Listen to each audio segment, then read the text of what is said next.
ಶ್ರೀ ಗಣಪತಿ ಶಾರದಾ ಗುರುಭ್ಯೋ ನಮಃ. ಶ್ರೋತೃಗಳಿಗೆ ಶಾಂಕರ ಭಾಷ್ಯ ಸಹಿತ ಭಗವದ್ಗೀತೆಯಲ್ಲಿ ಕರ್ಮಯೋಗವೆಂಬ ತೃತೀಯೋಧ್ಯಾಯಕ್ಕೆ ಸ್ವಾಗತ. ಶ್ಲೋಕ 1-19. ಅಥ ತೃತೀಯೋಧ್ಯಾಯಃ ಕರ್ಮಯೋಗಃ.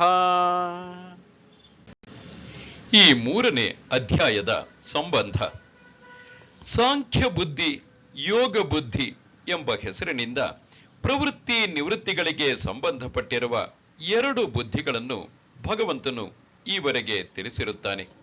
ಇವುಗಳಲ್ಲಿ ಪ್ರಜಹಾತಿ ಯದಾ ಕಾಮಾನ್ ಎಂಬ ಶ್ಲೋಕದಿಂದ ಹಿಡಿದು ಎರಡನೆಯ ಅಧ್ಯಾಯವು ಮುಗಿಯುವವರೆಗೂ ಸಾಂಖ್ಯ ಬುದ್ಧಿಯನ್ನು ಆಶ್ರಯಿಸಿದವರಿಗೆ ಸನ್ಯಾಸವು ಕರ್ತವ್ಯವೆಂದು ಹೇಳಿ ಅವರು ಆ ನಿಷ್ಠೆಯಲ್ಲಿ ಇರುವುದರಿಂದಲೇ ಕೃತಾರ್ಥರಾಗುವರೆಂದು ಏಷಾ ಬ್ರಾಹ್ಮೀ ಸ್ಥಿತಿ ಎಂಬ ಕೊನೆಯ ಶ್ಲೋಕದಲ್ಲಿ ಹೇಳಿರುತ್ತಾನೆ.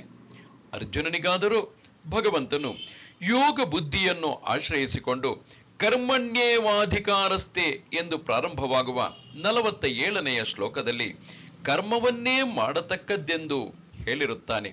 ಆದರೆ ಅದರಿಂದಲೇ ಮುಕ್ತಿಯಾಗುವುದೆಂದು, ಅಂದರೆ ಕರ್ಮವನ್ನು ನಿಷ್ಕಾಮ ಕರ್ಮವೇ ಆದರೂ ಅದರಿಂದಲೇ ಮುಕ್ತಿಯಾಗುವುದೆಂದು ಹೇಳಿರುವುದಿಲ್ಲ.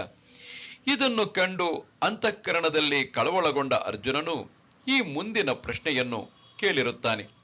ಮೇಲೆ ನಾವು ಹೇಳಿರುವಂತೆ ವಿಷಯಗಳನ್ನು ವಿಂಗಡಿಸಿಕೊಂಡು ಗೀತಾಶಾಸ್ತ್ರವು ಹೇಳುತ್ತದೆ ಎಂಬ ಪಕ್ಷದಲ್ಲಿ ಮುಕ್ತಿಯನ್ನು ಬಯಸುತ್ತಿರುವ ಭಕ್ತನಾದ ನನಗೆ ಮುಕ್ತಿಯನ್ನು ಪಡೆಯುವುದಕ್ಕೆ ನೇರವಾದ ಸಾಧನವಾಗಿರುವ ಸಾಂಖ್ಯ ಬುದ್ಧಿಯ ನಿಷ್ಠೆಯನ್ನು ಹೇಳಿ, ಕಂಡಂತೆ ಅನೇಕ ಅನರ್ಥಗಳಿಂದ ಕೂಡಿರುವ ಪರಂಪರೆಯಿಂದಲಾದರೂ ಮುಕ್ತಿಯನ್ನು ಕೊಡುವುದೆಂದು ಗೊತ್ತಾಗಿ ಹೇಳುವುದಕ್ಕೆ ಆಗದ ಕರ್ಮದಲ್ಲಿ ನನ್ನನ್ನು ಏತಕ್ಕೆ ಭಗವಂತನು ನಿಯಮಿಸುತ್ತಿದ್ದಾನೆ ಎಂದು ಅರ್ಜುನನು ಕಳವಳಗೊಳ್ಳುವುದು ಯುಕ್ತವಾಗಿರುತ್ತದೆ. ಕರ್ಮಕ್ಕಿಂತ ಜ್ಞಾನವೇ ಹೆಚ್ಚಿನದಾದರೆ ಮುಂತಾಗಿ ಅವನು ಕೇಳಿರುವ ಪ್ರಶ್ನೆಯು ಇದಕ್ಕೆ ಅನುಗುಣವಾಗಿರುತ್ತದೆ. ಭಗವಂತನು ಅರ್ಜುನನು ಕೇಳುವ ಈ ಪ್ರಶ್ನೆಗೆ ಹೇಳಿರುವ ಉತ್ತರದ ವಾಕ್ಯವೂ ಯುಕ್ತವಾಗಿರುತ್ತದೆ. ವೃತ್ತಿಕಾರರು ಹೇಳಿರುವ ಅಧ್ಯಾಯ ಸಂಬಂಧವು ಪೂರ್ವಾಪರ ವಿರುದ್ಧವಾಗಿರುವುದನ್ನು ಶಂಕರರು ಇಲ್ಲಿ ನಿರೂಪಿಸುತ್ತಿದ್ದಾರೆ. ಆದರೆ ಕೆಲವರು ಇಲ್ಲಿ ಅರ್ಜುನನು ಕೇಳಿರುವ ಪ್ರಶ್ನೆಗೆ ಬೇರೊಂದು ರೀತಿಯಲ್ಲಿ ಅರ್ಥವನ್ನು ಕಲ್ಪಿಸಿ ಅದಕ್ಕೆ ವಿರುದ್ಧವಾಗಿರುವಂತೆ ಭಗವಂತನ ಉತ್ತರವನ್ನು ವಿವರಿಸಿರುತ್ತಾರೆ. ಮತ್ತು ತಾವು ಸಂಬಂಧ ಗ್ರಂಥದಲ್ಲಿ ಗೀತಾರ್ಥವೆಂದು ಹೇಗೆ ಗೊತ್ತುಪಡಿಸಿರುತ್ತಾರೋ ಅದಕ್ಕೆ ಪ್ರತಿಕೂಲವಾಗಿಯೇ ಇಲ್ಲಿ ಪ್ರಶ್ನೋತ್ತರಗಳಿಗೆ ಅರ್ಥವನ್ನು ಗೊತ್ತುಪಡಿಸಿದ್ದಾರೆ. ಅದು ಹೇಗೆಂದರೆ, ಮೊದಲನೆಯದಾಗಿ ಇವೆರಡೂ ಸ್ಥಳಗಳೊಳಗೆ ಸಂಬಂಧ ಗ್ರಂಥದಲ್ಲಿ ಎಲ್ಲ ಆಶ್ರಮಿಗಳವರೂ ಜ್ಞಾನ ಕರ್ಮಗಳನ್ನು ಸೇರಿಸಿಕೊಂಡೇ ಅನುಷ್ಠಾನ ಮಾಡಬೇಕೆಂದು ಗೀತಾಶಾಸ್ತ್ರದಲ್ಲಿ ನಿಶ್ಚಿತವಾಗಿರುವ ವಿಷಯವು ಎಂದು ಹೇಳಿರುತ್ತದೆ.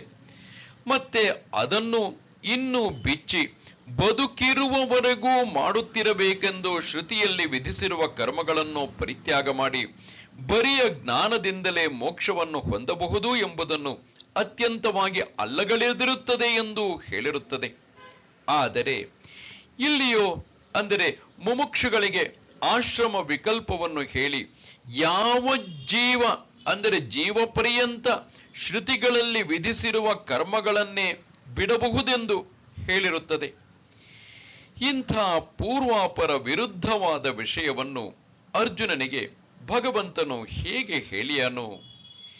ಕೇಳುವ ಅರ್ಜುನನು ತಾನೇ ಹೇಗೆ ವಿರುದ್ಧವಾದ ಈ ವಿಷಯವನ್ನು ತಿಳಿದುಕೊಂಡಾನು?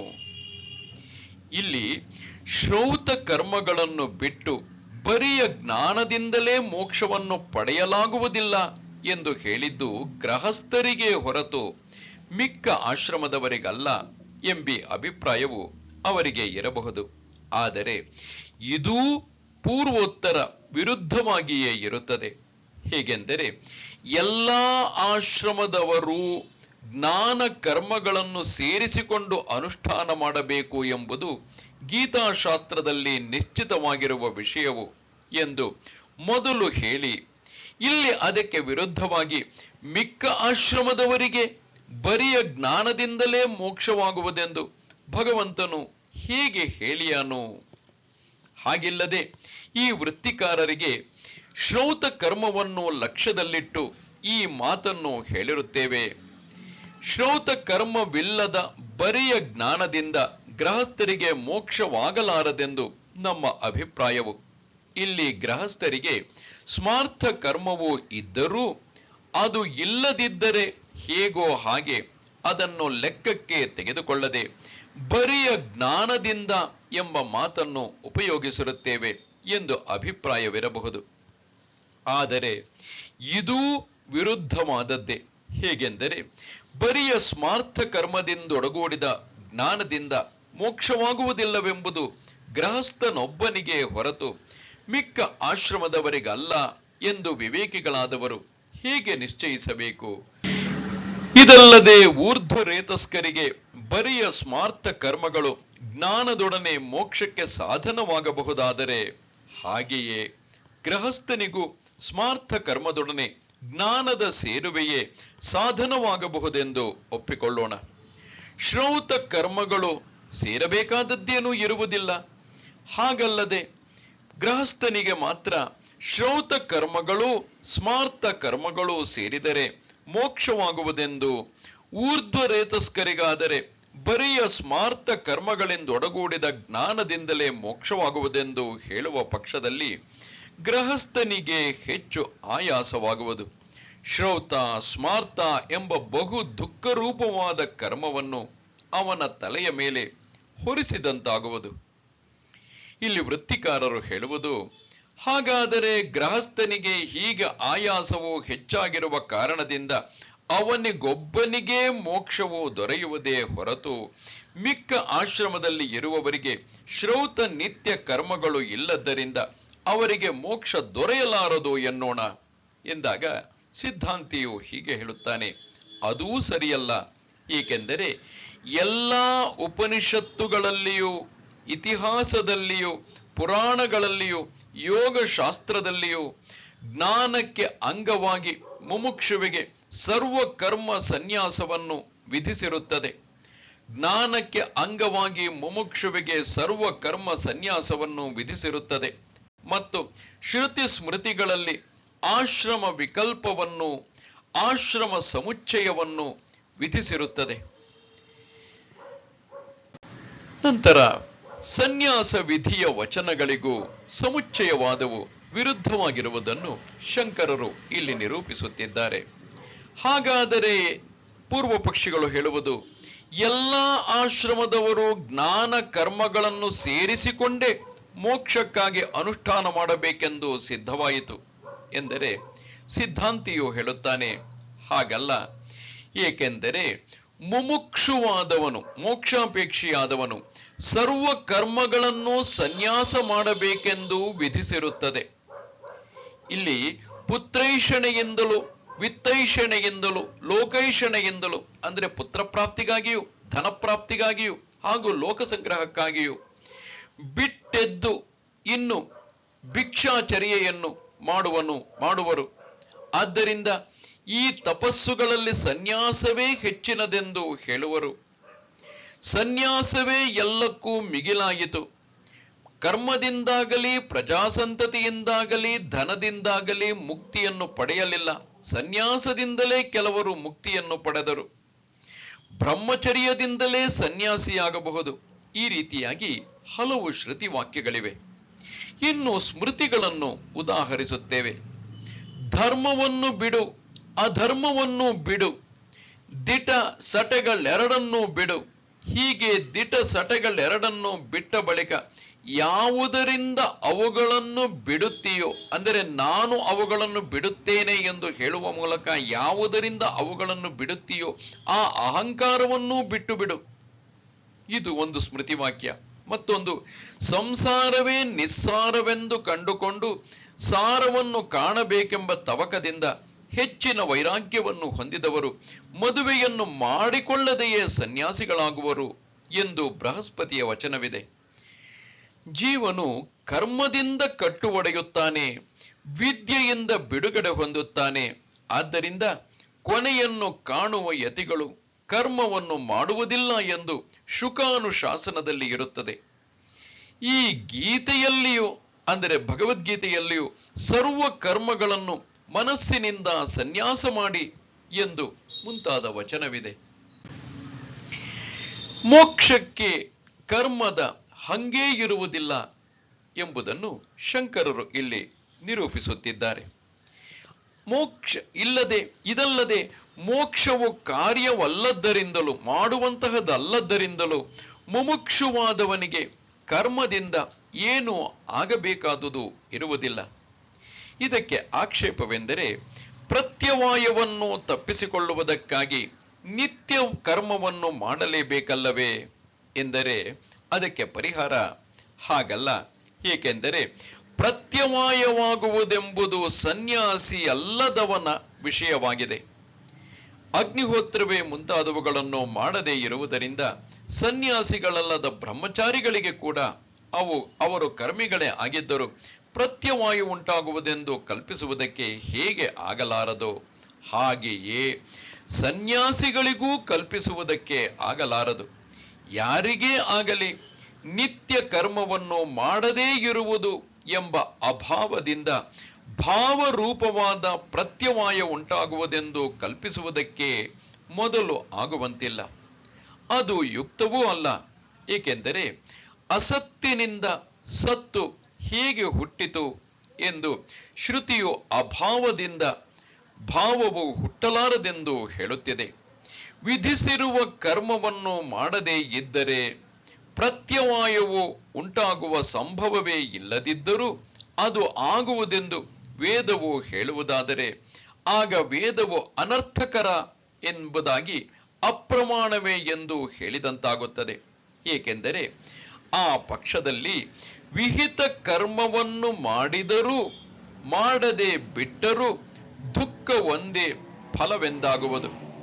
ಆಗ ಶಾಸ್ತ್ರವು ಇಲ್ಲದ್ದನ್ನು ಉಂಟು ಮಾಡುವ ಶಕ್ತಿಯುಳ್ಳದ್ದು, ಇದ್ದದ್ದನ್ನು ಇದ್ದಂತೆ ತಿಳಿಸುವ ಪ್ರಮಾಣ ಮಾತ್ರ ಅಲ್ಲ ಎಂದು ಅಯುಕ್ತವಾದ ಕಲ್ಪನೆಯನ್ನು ಮಾಡಿದಂತಾಗುವುದು. ಇದು ಯಾರಿಗೂ ಸಮ್ಮತವಲ್ಲ. ಆದ್ದರಿಂದ ಸನ್ಯಾಸಿಗಳಿಗೆ ಕರ್ಮಗಳಿಲ್ಲ. ಆದ್ದರಿಂದ ಜ್ಞಾನ ಕರ್ಮಗಳ ಸಮುಚ್ಚಯದಿಂದ ಮೋಕ್ಷವೆಂಬುದು ಹೊಂದುವುದಿಲ್ಲ.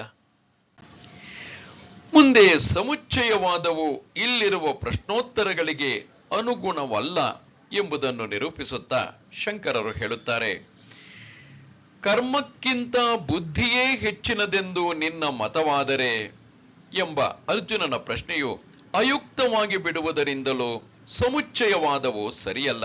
ಅಂದರೆ ಜ್ಞಾನ ಕರ್ಮಗಳೆರಡು ಒಟ್ಟಿಗೆ ಹೋಗಬೇಕೆಂಬುದು ಸರಿಯಲ್ಲ.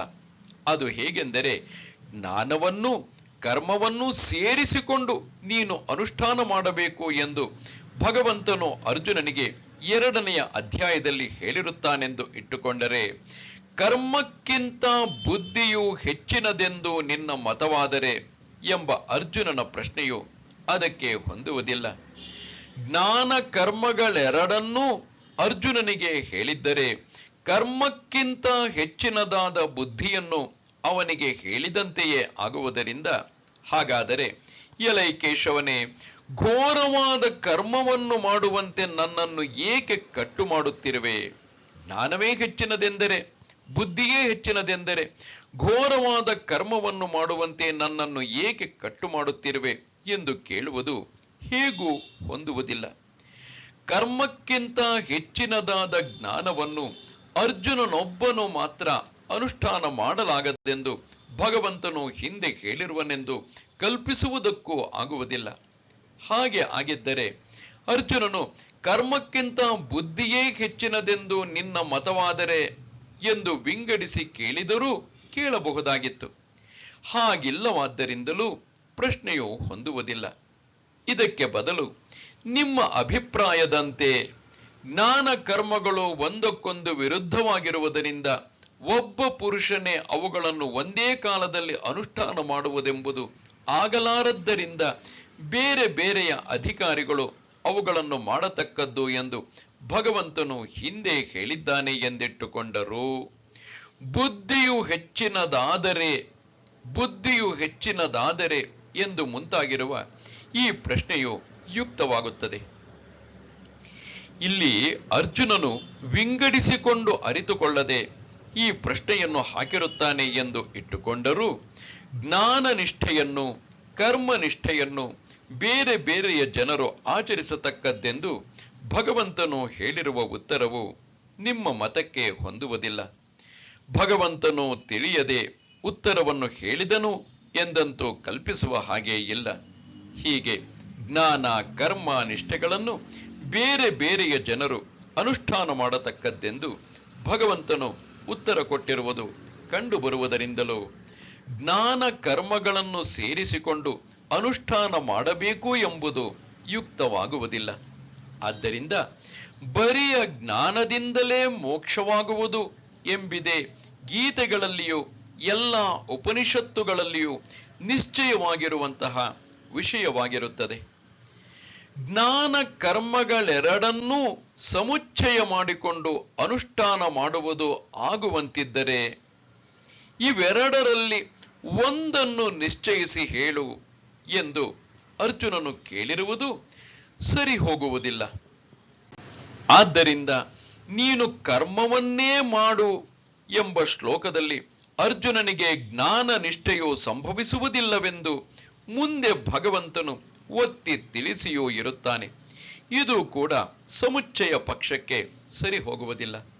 ಈಗ ನಾವು ಅರ್ಜುನನು ಕೇಳಿರುವ ಪ್ರಶ್ನೆಯನ್ನು ಕೇಳೋಣ.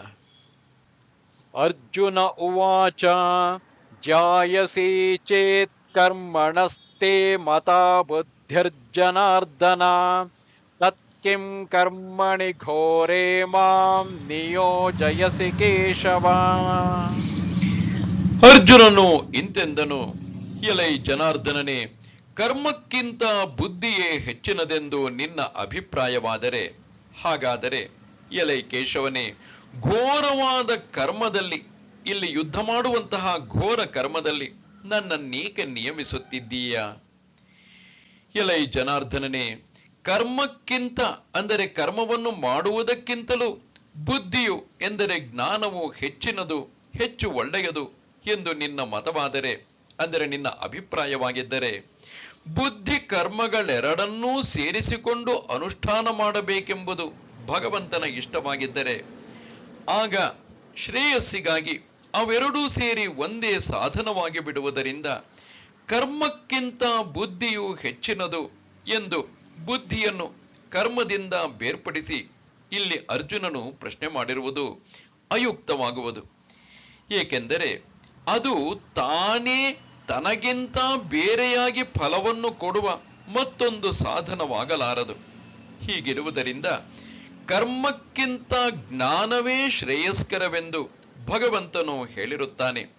ಶ್ರೇಯಸ್ಕರವಲ್ಲದ ಕರ್ಮವನ್ನು ಮಾಡೆಂದು ನನಗೆ ಹೇಳುತ್ತಿರುತ್ತಾನೆ. ಇಲ್ಲಿ ಒಂದೆಡೆ ಭಗವಂತ ಜ್ಞಾನವೇ ಹೆಚ್ಚಿನದೆಂದು ಹೇಳುತ್ತಿದ್ದರೂ ಜೊತೆ ಜೊತೆಯಲ್ಲೇ ಈಗ ನೀನು ಯುದ್ಧವನ್ನು ಮಾಡು ಎಂದು ಹೇಳುತ್ತಿರುವನಲ್ಲವೇ? ಇದಕ್ಕೆ ಕಾರಣವೇನಿದ್ದೀತು ಎಂದು ಭಗವಂತನನ್ನು ದೂರುವಂತೆ, ಎಲೈ ಕೇಶವನೇ, ಹೀಗಿರುವಲ್ಲಿ ಏತಕ್ಕೆ ಯಾವ ಕಾರಣದಿಂದ ಘೋರವಾದ ಕ್ರೂರವಾದ ಹಿಂಸಾರೂಪವಾದ ಕರ್ಮದಲ್ಲಿ ನನ್ನನ್ನು ನಿಯಮಿಸುತ್ತಿರುವೆ ಎಂದು ಹೇಳುತ್ತಿದ್ದಾನಲ್ಲ, ಅದೂ ಹೊಂದುವುದಿಲ್ಲ. ಹಾಗಿಲ್ಲದೆ ಸ್ಮಾರ್ಥ ಕರ್ಮದೊಡನೆ ಜ್ಞಾನವನ್ನು ಸೇರಿಸಿಕೊಂಡು ಅನುಷ್ಠಾನ ಮಾಡಬೇಕೆಂದು ಭಗವಂತನು ಹೇಳಿದ್ದು ಅರ್ಜುನನು ಹಾಗೆಂದು ತಿಳಿದುಕೊಂಡಿರುತ್ತಾನೆಂದು ಇಟ್ಟುಕೊಂಡರೂ, ಹಾಗಾದರೆ ಘೋರವಾದ ಕರ್ಮದಲ್ಲಿ ನನ್ನನ್ನೇಕೆ ನಿಯಮಿಸುತ್ತಿದ್ದೀಯೇ ಎಂದು ಹೇಳಿರುವುದು ಹೀಗೆ ಸರಿಯಾದೀತು. ಯಾಮಿಶ್ರೇಣೇವ ವಾಕ್ಯೇನ ಬುದ್ಧಿಂ ಮೋಹಯಸೇವ ಮೇ ತದೇಕಂ ವದ ನಿಶ್ಚಿತ್ಯ ಯೇನ ಶ್ರೇಯೋಹಮಾಪ್ನುಯಾಂ. ಕಲಬೆರಕೆಯಾದಂತಿರುವ ಈ ವಾಕ್ಯದಿಂದ ನನ್ನ ಬುದ್ಧಿಯನ್ನು ಮೋಹಗೊಳಿಸುವಂತೆ ಕಾಣುತ್ತಿರುವೆ. ಆದ್ದರಿಂದ ಯಾವುದೊಂದರಿಂದ ನಾನು ಶ್ರೇಯಸ್ಸನ್ನು ಪಡೆದುಕೊಳ್ಳಬಹುದೋ ಅಂಥ ಒಂದನ್ನು ನಿಶ್ಚಯಿಸಿ ಹೇಳು. ಜ್ಞಾನವನ್ನು ಪಡೆಯುವುದು ಮುಖ್ಯವೋ, ಕರ್ಮವನ್ನು ಮಾಡುವುದು ಮುಖ್ಯವೋ?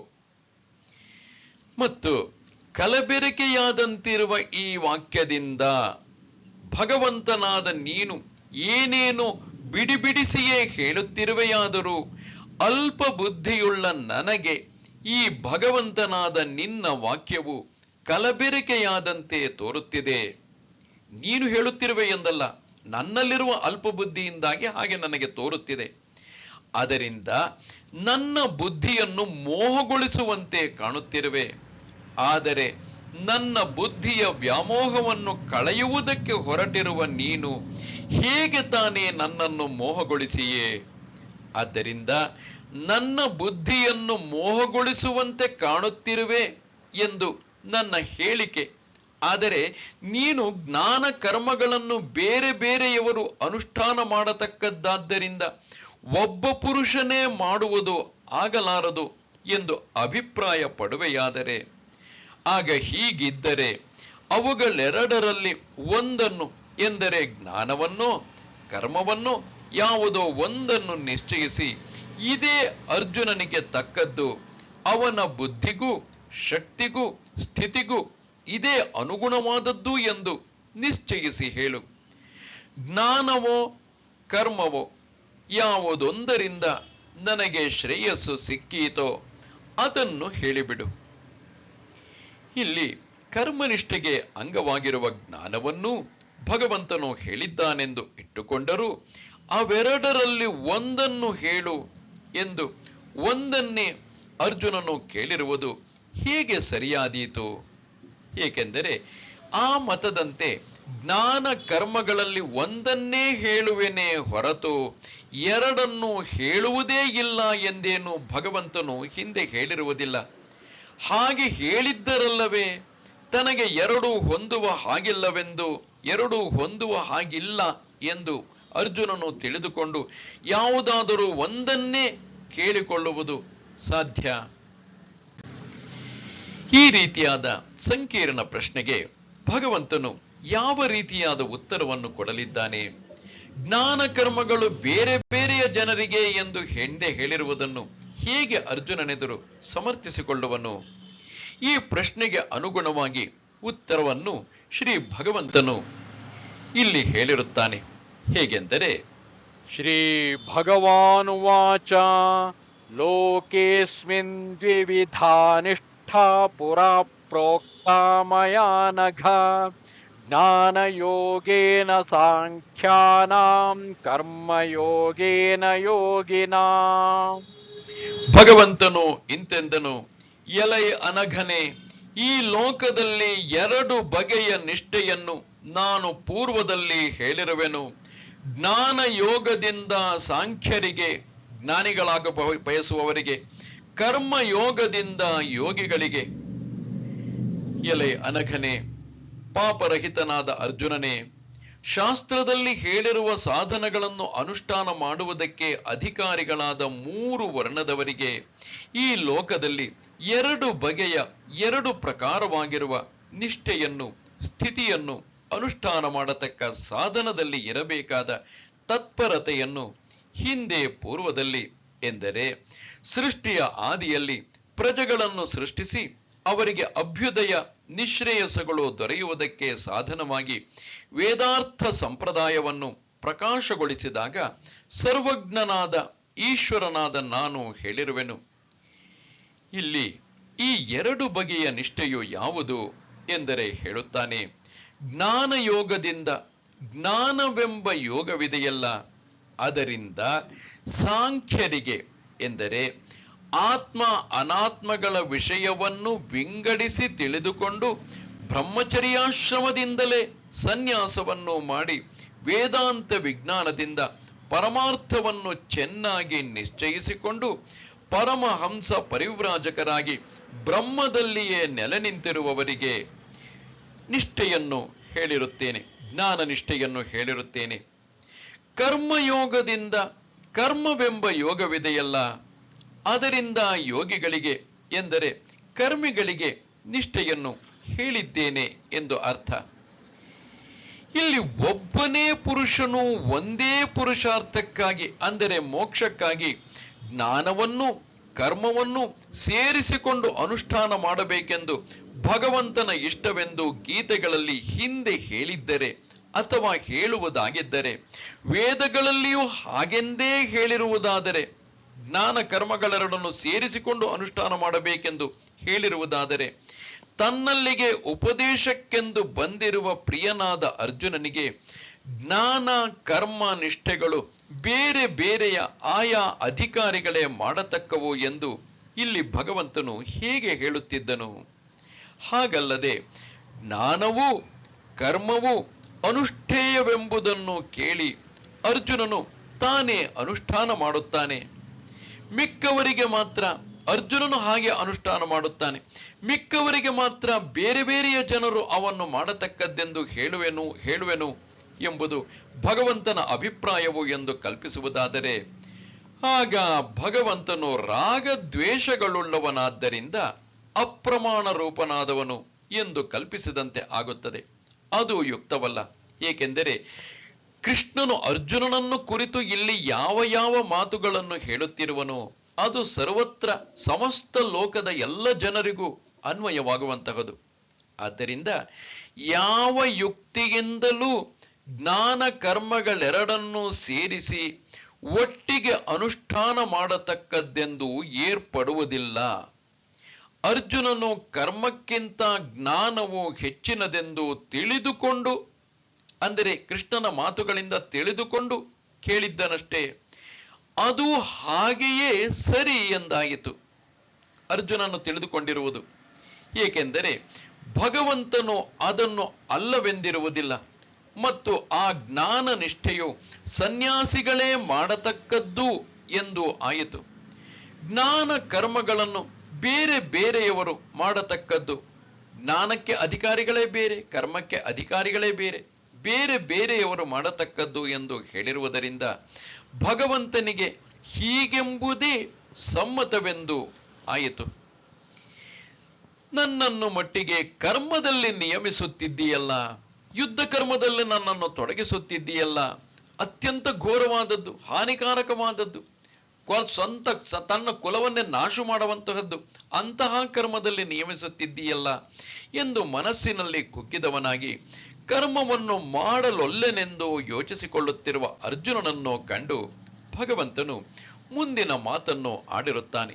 ಅಥವಾ ಈ ಶ್ಲೋಕಕ್ಕೆ ಮತ್ತೊಂದು ಬಗೆಯಲ್ಲಿ ಸಂಬಂಧವನ್ನು ಹೇಳಬಹುದು. ಹೇಗೆಂದರೆ, ಜ್ಞಾನ ಕರ್ಮ ನಿಷ್ಠೆಗಳೆರಡು ಒಂದಕ್ಕೊಂದು ವಿರುದ್ಧವಾಗಿರುವುದರಿಂದ ಒಬ್ಬನೇ ಪುರುಷನು ಒಂದೇ ಕಾಲದಲ್ಲಿ ಎರಡನ್ನು ಅನುಷ್ಠಾನ ಮಾಡುವುದಕ್ಕೆ ಆಗಲಾರದಾಗಿ ಅವೆರಡೂ ಒಂದನ್ನೊಂದು ಬಯಸದೆ ಸ್ವತಂತ್ರವಾಗಿಯೇ ಪುರುಷಾರ್ಥಕ್ಕೆ ಕಾರಣವಾಗಿರುವವು ಎಂದು ಆಗಬಹುದಾಗುವುದು.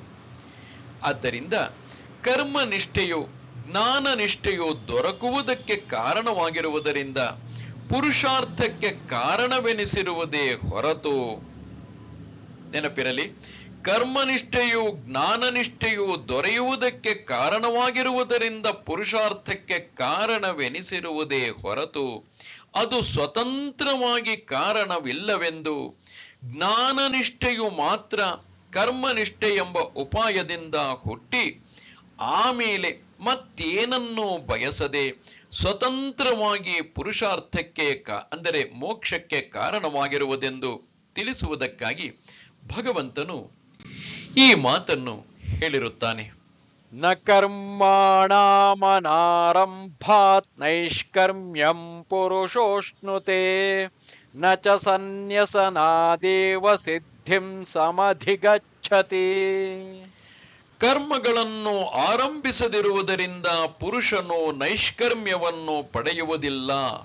ಕರ್ಮಗಳನ್ನು ಮಾಡದೇ ಇರುವುದರಿಂದಲೇ ಪುರುಷನು ನೈಷ್ಕರ್ಮ್ಯವನ್ನು ಪಡೆಯುವುದಿಲ್ಲ. ಸನ್ಯಾಸದಿಂದಲೇ ಸಿದ್ಧಿಯನ್ನು ಹೊಂದುವುದೂ ಇಲ್ಲ. ಇಲ್ಲಿ ಕರ್ಮಗಳನ್ನು ಆರಂಭಿಸದೇ ಇರುವುದರಿಂದ ಎಂಬಲ್ಲಿ ಕರ್ಮಗಳೆಂದರೆ ಈ ಜನ್ಮದಲ್ಲಾಗಲಿ ಬೇರೊಂದು ಜನ್ಮದಲ್ಲಾಗಲಿ ಮಾಡಿದವುಗಳಾಗಿದ್ದು ಹಿಂದೆ ಪಡೆದಿದ್ದ ಪಾಪಗಳನ್ನು ಸವೆಯಿಸುವುದಕ್ಕೆ ಕಾರಣವಾಗಿ ಆ ಮೂಲಕ ಅಂತಃಕರಣವು ಶುದ್ಧಿಯಾಗುವುದಕ್ಕೆ ಕಾರಣವಾಗಿಯೂ ಆ ಶುದ್ಧಿಗೆ ಕಾರಣವಾಗಿರುವುದರಿಂದ ಜ್ಞಾನ ಉಂಟಾಗುವ ಮೂಲಕವಾಗಿ ಜ್ಞಾನ ನಿಷ್ಠೆಗೂ ಕಾರಣವಾಗಿಯೂ ಇರುವ ಯಜ್ಞವೇ ಮುಂತಾದ ಕ್ರಿಯೆಗಳು. ಜನರಿಗೆ ಪಾಪ ಕರ್ಮವು ಸವೆಯುವುದರಿಂದ ಜ್ಞಾನವು ಉಂಟಾಗುತ್ತದೆ. ಸ್ವಚ್ಛವಾದ ಕನ್ನಡಿಯ ಮೇಲುಭಾಗದಲ್ಲಿ ಹೇಗೋ ಹಾಗೆ ಅಂತಃಕರಣದಲ್ಲಿ ತಮ್ಮ ಆತ್ಮನನ್ನು ಕಂಡುಕೊಳ್ಳುವರು ಎಂದು ಮುಂತಾಗಿರುವ ಸ್ಮೃತಿಯು ಇದಕ್ಕೆ ಪ್ರಮಾಣವು. ಇಂಥ ಕರ್ಮಗಳನ್ನು ಆರಂಭಿಸದೇ ಇರುವುದರಿಂದ ಎಂದರೆ ಮಾಡದೆ ಕೈಬಿಟ್ಟದ್ದರಿಂದ ಮನುಷ್ಯನಿಗೆ ನೈಷ್ಕರ್ಮ್ಯವು ಎಂದರೆ ನಿಷ್ಕರ್ಮತ್ವವು, ಕರ್ಮಗಳಲ್ಲಿಯೇ ಇರುವಿಕೆಯು, ಜ್ಞಾನ ಯೋಗದ ನಿಷ್ಠೆಯು, ಯಾವ ಕ್ರಿಯೆಯೂ ಇಲ್ಲದ ಆತ್ಮ ಸ್ವರೂಪದಲ್ಲಿ ನಿಲ್ಲುವುದು ಎಂದರ್ಥ. ಅದು ಸಿಕ್ಕುವುದಿಲ್ಲ, ದೊರಕುವುದೂ ಇಲ್ಲ ಎಂದು ಅರ್ಥ. ಕರ್ಮಗಳನ್ನು ಮಾಡದೇ ಇರುವುದರಿಂದ ನೈಷ್ಕರ್ಮ್ಯವು ದೊರಕುವುದಿಲ್ಲವೆಂದು ಹೇಳಿದ್ದರಿಂದ ಅದಕ್ಕೆ ವಿರುದ್ಧವಾಗಿ ಅವುಗಳನ್ನು ಮಾಡುವುದರಿಂದ, ಅಂದರೆ ಕರ್ಮಗಳನ್ನು ಮಾಡುವುದರಿಂದ ನೈಷ್ಕರ್ಮ್ಯವು ದೊರಕುವುದು ಎಂದು ನಿರ್ಣಯಿಸಬೇಕಾಗುತ್ತದೆ. ಇಲ್ಲಿ ಪ್ರಶ್ನೆ ಎಂದರೆ, ಕರ್ಮಗಳನ್ನು ಮಾಡದೇ ಇರುವುದರಿಂದ ನೈಷ್ಕರ್ಮ್ಯವು ದೊರಕುವುದಿಲ್ಲ ಎಂಬುದಕ್ಕೆ ಕಾರಣವಾದರೂ ಏನು? ಏಕೆಂದರೆ ಕರ್ಮಗಳನ್ನು ಮಾಡುವುದೇ ನೈಷ್ಕರ್ಮ್ಯಕ್ಕೆ ಉಪಾಯವಾಗಿರುತ್ತದೆ. ಸಾಧನವಿಲ್ಲದೆ ಸಾಧ್ಯವು ದೊರಕುವುದೇ ಇಲ್ಲವಷ್ಟೇ. ನೈಷ್ಕರ್ಮ್ಯ ರೂಪವಾದ ಜ್ಞಾನ ಯೋಗಕ್ಕೆ ಕರ್ಮಯೋಗವೇ ಸಾಧನವೆಂಬುದು ಶ್ರುತಿಯಲ್ಲಿಯೂ ಮತ್ತು ಈ ಭಗವದ್ಗೀತೆಯಲ್ಲಿಯೂ ಹಾಗೆಂದು ಹೇಳಿರುವುದರಿಂದ ಗೊತ್ತಾಗುತ್ತದೆ. ಮೊದಲನೆಯದಾಗಿ ಶ್ರುತಿಯಲ್ಲಿ ಅರಿತುಕೊಳ್ಳಬೇಕಾದದ್ದೆಂದು ಪ್ರಕೃತವಾಗಿರುವ ಆತ್ಮನೆಂಬ ಲೋಕವನ್ನು ಅರಿತುಕೊಳ್ಳುವುದಕ್ಕೆ ಉಪಾಯವೆಂದು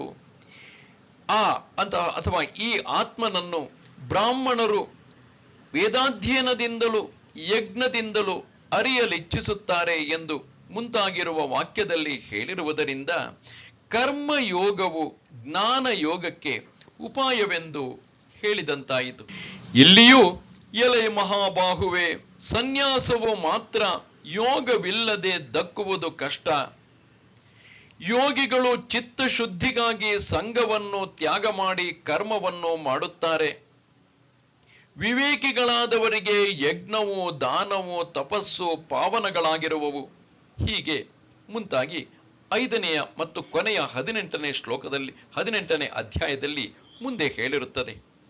ಇಲ್ಲಿ ಆಕ್ಷೇಪವೆಂದರೆ, ಸರ್ವಭೂತಗಳಿಗೂ ಅಭಯವನ್ನು ಕೊಟ್ಟು ನೈಷ್ಕರ್ಮ್ಯವನ್ನು ಆಚರಿಸಬೇಕು ಮುಂತಾದ ವಚನಗಳಲ್ಲಿ ಮಾಡಬೇಕಾದ ಕರ್ಮಗಳನ್ನು ಸನ್ಯಾಸ ಮಾಡುವುದರಿಂದಲೂ ನೈಷ್ಕರ್ಮ್ಯವು ದೊರಕುವುದೆಂದು ಹೇಳಿದೆಯಲ್ಲ.